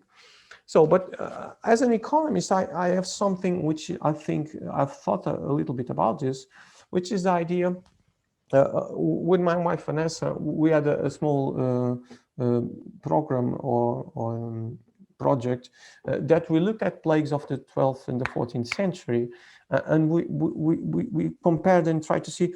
It's quite interesting when you look at the Black Plague or other diseases. Sometimes the remedies were sanitary cordons, so people got confined. Of course, it's completely different to the technology we have today, but the solutions were quite akin to the solutions that were found on the 12th and the 14th century. Fortunately, the technology, the vaccine, were signs of technological hope. But as we were talking about, the vaccine also is a form of unequal access. We know for sure that health is a global common good. So now we are faced with this corona crisis and with the global pandemics, and we know that health is a global common good. So we have here three major challenges: unequal development, climate change, and the corona crisis pandemics. As an economist, I always look at this. I look at incentives and what might be bias before and after the processes. One of the things that I've learned with the SARS-CoV virus and the COVID-19 crisis is that the disease in itself, when you look at the disease, there is adverse selection in the disease. This means that the ones who go to hospital are more prone to be infected. The people who's going to do a COVID test is more prone to be infected. This means that before even doing the test or doing the test, there is a higher probability. So there is adverse selection. And there is also moral hazard. The ones who are less risk averse are more prone to have risky behavior who might get them to get the disease. So this means that even though the disease is spreading, the people who are less risk averse or are more riskier might get the disease. Also on the vaccines, these thoughts of adverse selection, moral hazard, it's interesting because also before taking the vaccine, the people who are chosen to get the vaccine, there is a bias towards people who have more risks in getting the disease and having more consequences. This is not necessarily bad. So what I'm trying to say and convey is that adverse selection is something that occurs before the fact, moral hazard is after. I looked at on the COVID-19 disease regarding the vaccines. There is also adverse selection before. The people who need the vaccine is the people who will be more exposed to the risks. And moral hazard, again, exposed. Someone after getting the shot might be more risky and might engage in more risky behavior because might spread easily the disease. So I'm almost concluding, don't despair. I'll get you and do a kind of damn equation. This is just a prank, which is we have two things, the climate change and we have the corona crisis. The climate change times the corona crisis leads to CC squared, which is complete chaos. As you know, here you have something which is non-linear, and I'm not getting here into the formal maths of this. This is just a prank. This is something which is non-linear. And as you know, by the chaos literature, a butterfly wing in America can cause an hurricane or something elsewhere in the world. So this global phenomena, we are in an age that something as complex as climate change, which is the very long run, with the corona crisis, which is also a major structural change in some, all of things will not stay the same as were before. But the climate change is being hurt by the corona crisis, is leading to complete chaos. So there is a lot of uncertainty, there is a lot of not foreseeable future, there is a lot of recession of that. So how can we unpack and solve this equation? Again, my solution is to global governance game. I put here the global governance game, G squared to raised to the cube. And the solution again passes by the PLA approach, which is, what the hell is the PLA approach? It's the proximity, the legitimacy and accountability approach. This means that the solution must be put at the level that the problem is caused. If the climate change is global, it must be solved at the global level, as we saw with the pollution payer principle, with precautionary principle, with the real incentive which are being dwelt at the global level. Because as you know, the climate does not, or the climate change does not stop at borders. Again, the corona crisis, we know that we are confining peoples to their own territories, to their own cities, even to their neighborhoods, even to their homes. With all of this is dealt with. So proximity is to solve the problem at the level that it is posed. Legitimacy has to do with the political aspect, that the agents must be recognized as forebearers of this real structure and to implement the measures. Accountability means that all this process must be evaluated. That's why at the very beginning, I thought a simple process as evaluating the Food and Agriculture Organization with +1, 0, -1 is an exercise that could be dealt with and would be interesting. So I'll conclude in a minute. So our roadmap was, we distinguished global governance and globalization. We talked about economic globalization and governance. We talked about 3 cases for a post-pandemic world, a little bit about unequal development. We talked about pandemics. We talked about climate change. So what are really the solutions? Is economic global governance an utopia or a dystopia? I always have this word that I have learned with Paul Krugman and a lot of economists, which is the KISS strategy. The KISS strategy is simply keep it simple, stupid. And in an era of COVID-19 that we not can kiss, hug each other and all of that is really tantamount. Because if we look at the models, if we look at the solutions, and if we simplify, Paul Krugman in his latest book says that we must always use the 3 S, simplify, simplify, simplify. Of course, there is this issue that Herbert Simon in 1962 raised, which is the idea that the world is complex, even for the creator of cybernetics and the science of artificial intelligence and all of the robotics and all of that. But Simon, when he looked at a system or a structure, he always tried to simplify and try to look to the patterns that could be dealt with and try to find modules or to try to modularize all of that.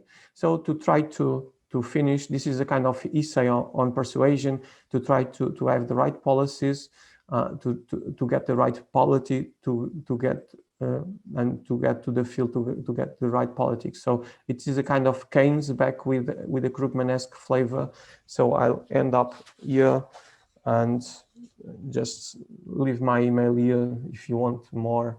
And I'm open to questions, and I will also, I will just let me, so I finish here. So, so thank you, Professor Miguel, for this very, very brilliant and also very elaborate presentation about the body of academic and research work that you have been dealing with. And you've explained in depth and in detail the significance of global governance, institutions, and also about the untangling of the architecture of global governance, particularly from the European perspective. The complexity of governing the Europe itself, often from Asia and from India, we look at Europe as one whole body, a composite body. But pandemic and also before the global crisis of 2008 showed that there are differences between the European North and the European South, because the impact of the recession was also very differently felt by certain economies, particularly the PIGS economy, as it is known as compared to what France and Germany and UK felt. So a very, very detailed, elaborate presentation. You talked about the game theory and you modeled it with the climate change. And you invoked, interestingly, because we are students of political science, you invoked Rousseau's general will and John Rawls' distributive justice, and ended with the PLA approach, that's proximity, legitimacy, and accountability approach.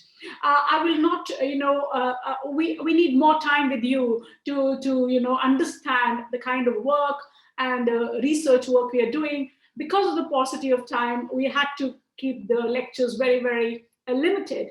But I'm sure your lectures, both Professor Antonio's and Miguel's lecture, has provoked a lot of questions, which I can see on the chat box here. But we'll only be able to take a few questions as of now. So kindly, I hand over to Simrit to sort of take the questions from the students so that we can quickly answer them. Surely, ma'am. Moving on with the questionnaire, I would request Diksha to kindly unmute yourself, turn on your camera, and ask your question, please.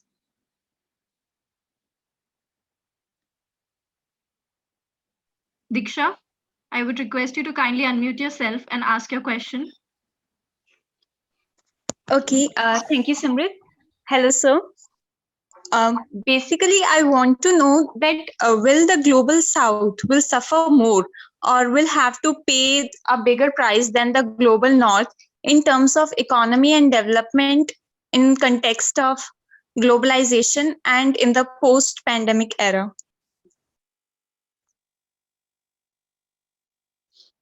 So who's this question addressed to? Both the panelists, or you have this question particularly for Professor Antonio or Professor Miguel, or anybody can answer?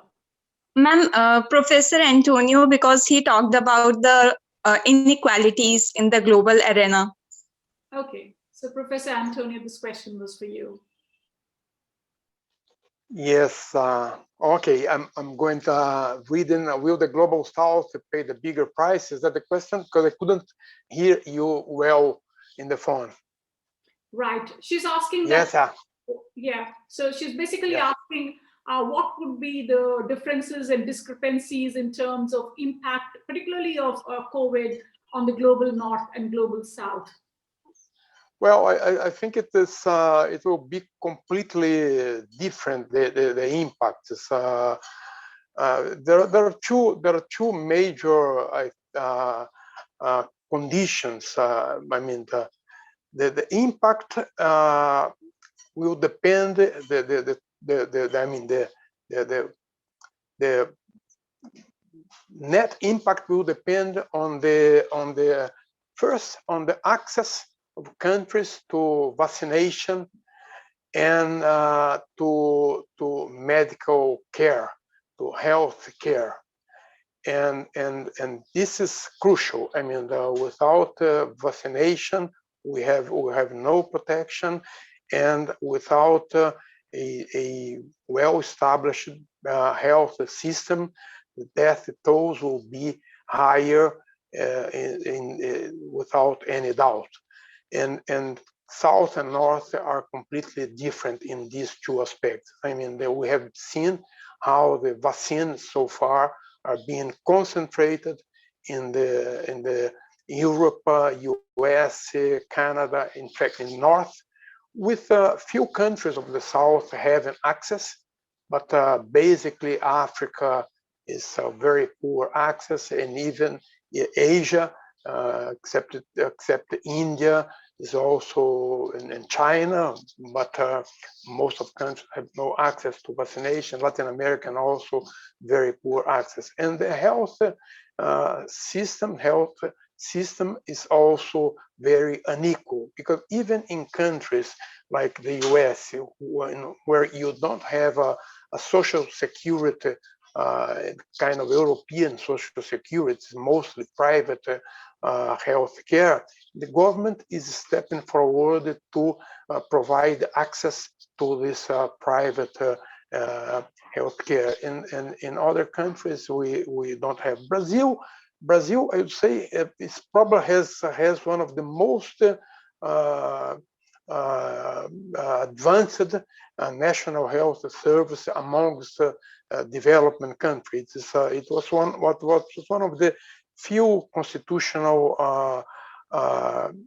things that really were implemented, is the unified national health system, which provides universal access to health system. My dad was a medical doctor, and he used to say that before the poor people used to die in their houses, in the street, and there was a progress when they started to die killed in the public hospitals, and then with poor health assistance in the provided by the public health system. So we are progressing, we are making progress in this, but our health system is now working over capacity. We have been assisting hundreds of people dying, waiting for a place in the hospital. So the impact will be very, very different, and also because of the economic fragility of the South and North. And I think this has been showing us that we have to build our own national capacities, because this is also very important to cope with this type of crisis.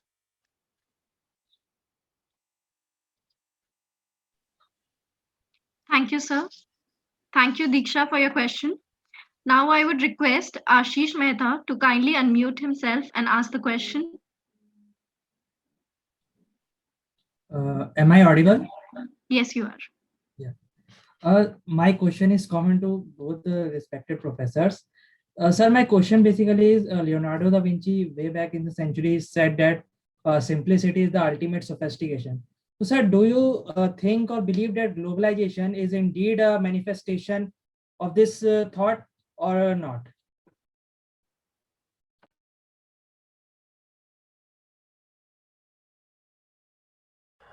Miguel, I leave it to you. Okay, I'll answer first. First, I must say that the only genius I didn't met, but I really consider genius was Master Leonardo. Leonardo was the real genius of all us. And frankly, the simplicity is really the ultimate sophistication. As I said at the end of the talk, if you keep things simple, you can grasp them, understand them, put it within your general will and understood and mind, and trying to change the world. I don't know for sure. Do you think that globalization is indeed a manifestation of this great and straight thought?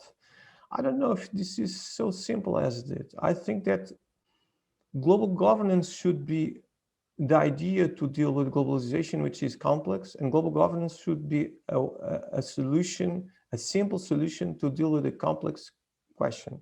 So my answer would be, this is my personal view, which is rather awkward, is that global governance, it's a proposal to try to find simple solutions towards a very complex question, which is very difficult to handle, which is globalization at this all holistic approach. So you have economic, political, social, religious, all of that. And this is very complicated. Talking to fellow students of India, I had once the opportunity to meet Amartya Sen, which I admire a lot. In his book, Development as Freedom, he starts with the story that he was living in Kerala with his father, and when he was going to school, a man was stabbed to death in front of him. This marked him for life, and he never forgot that, which is rather interesting. So simplicity is really the key to solve great difficult problems. If you decompose very complicated things, even for instance that model that I presented with my co-author, that it seems very sophisticated. It's very simple. We have a model, we try to simplify reality, and then we put it the computer running, we try to simplify, and then we found something which says the Columbus egg, something you put the egg on the table and try to find a solution. Of course, when you simplify, you sometimes leave other things out, which is obvious, but this is the cost. So the cost of losing something in globalization is the benefit of finding a global governance solution. So, Antonio. Thank you, Yes, Professor. I would like to answer also this question. I don't quite agree with Miguel. I think I mean I also believe in that the simplicity can be a valuable asset. I believe in simplicity, but globalization is far from in my view, the manifestation of this statement, because the globalization is a very complex arrangement which has not been simplified at all. I mean, the attempt is to simplify globalization through global arrangements, even in trade, have to a large extent failed. I mean, we were not able to establish it, to make progress, and not even in trade agreements, which would be the simplest one to advance. So it's very complex, and I don't think it's being simplified. And in fact, the new global arrangement is much complex with more players in the game, with national and national aims and cultural conflicts, religious aspects, and now the climate change, which has different causes. I mean, it's one cause, but the originators are different, and the ones which are paying the bill are also different, and so I don't see any simplicity in this, and I think it's so I would say no. I mean, you know that the common usual answer of economists to this kind of question is depends, but here I will not answer as an economist. I will answer no. It's not the manifestation of this. You replied as a lawyer. Yes, yeah.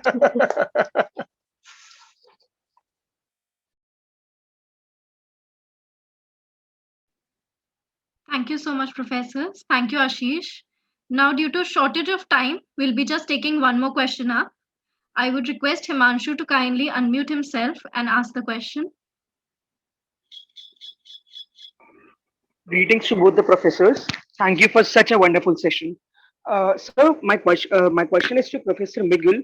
Sir, what impact do you see, this confrontation between the West and the Islamism happening on the global economy vis-a-vis migration, granting of citizenship rights, etc. And my second part of the question is, do we see Huntington's clash of civilizations, what he had predicted almost 30 years earlier after the Cold War, happening steadfastly than ever before in today's time, like what we saw in France or elsewhere, and the rise of the far right, etc.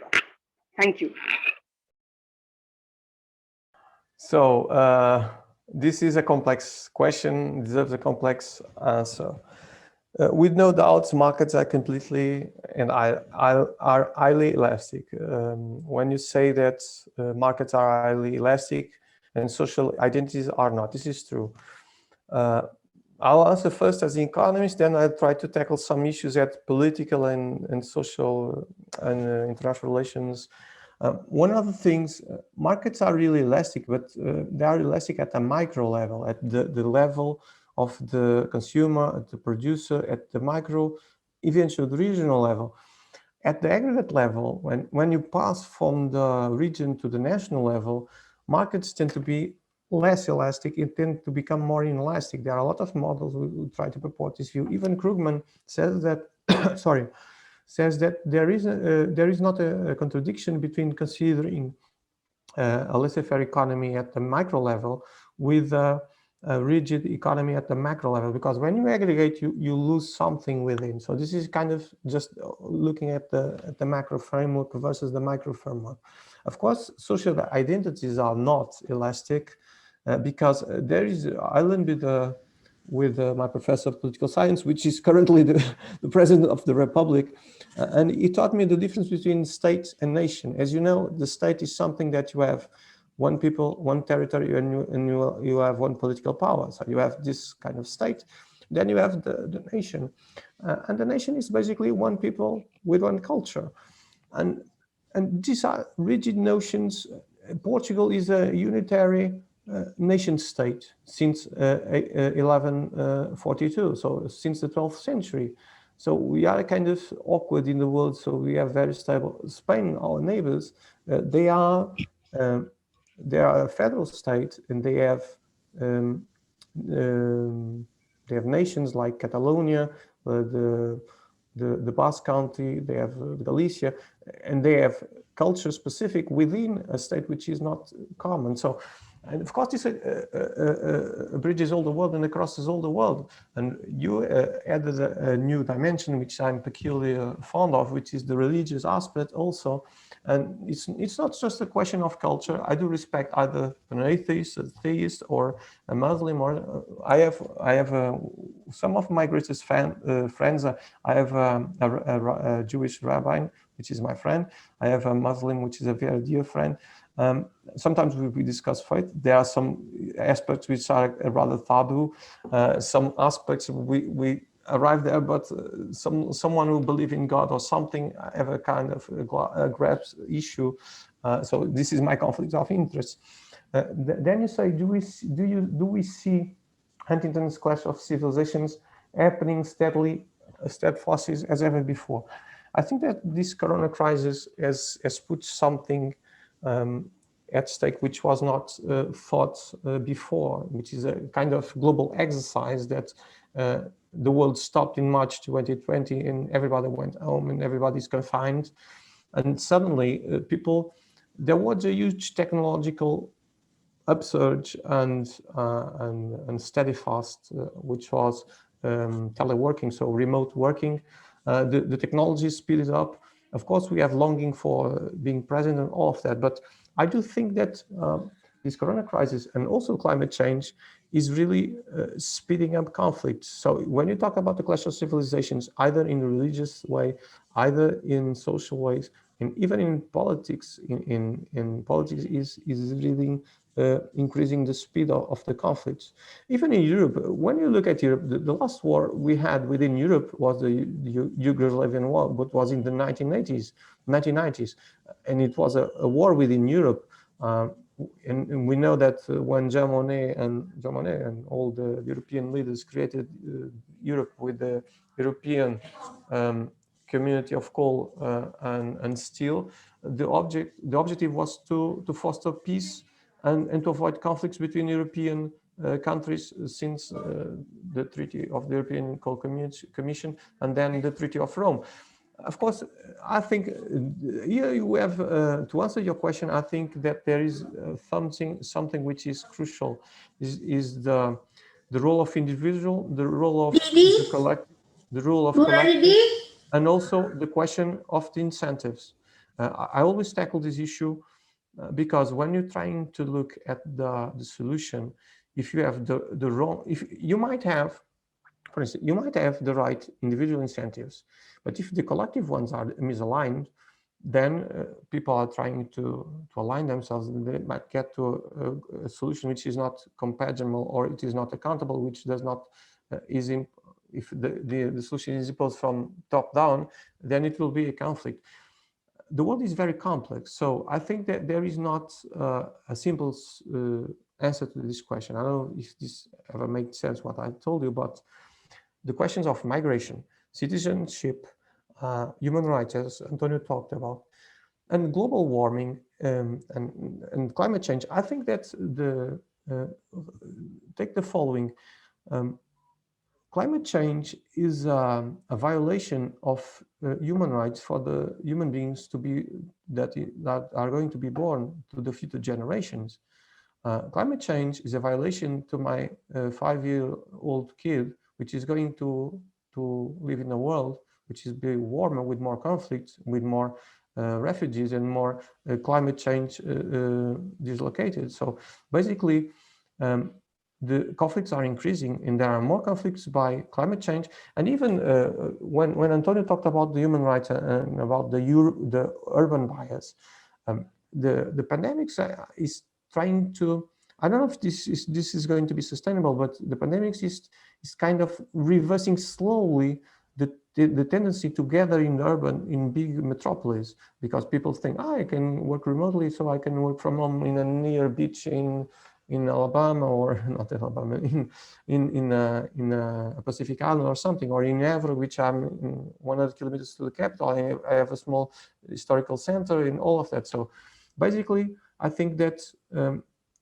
the speed is increasing of the conflicts. There are a lot of articles on that, and even some developing economists and political developing economists have studied this. There is this guy Roland Benab, which has a formal model exactly about these conflicts, and there are other things that, if you look at the spending, the government spending in conflicts has increased in some areas due exactly to these conflicts and all of these clashes and all of that. So I'll just shut up. Thank you so much, Professor. Thank you, Himanshu. Now, we would like to end the session. I would request our department president, La Politique, Pankri Jain, to kindly give her vote of thanks. Thank you, Simran. So as we come towards the end of our Frank Thakurdas Memorial Lecture 1, I, Pankhuri Jain, on behalf of La Polity, Department of Political Science, Kirori Mal College, University of Delhi, would like to extend our deepest gratitude to our esteemed guest of honor, Professor Antonio and Professor Mughal, for enlightening us with their knowledge and words of wisdom, and for delivering such an insightful and thought-provoking session on issues revolving around globalization. Also, we are extremely honored to have our principal ma'am, Professor Vibha Singh Chauhan, on board with us today. And I would also like to thank our staff advisor, Dr. Rupinder Oberoi, for her support and guidance, and all the professors for joining us today. And a special thanks to the organizing committee for their unflinching support and coordination. And lastly, once again, I would like to thank the guest speakers for your great inspiring words. So thank you to both the professors.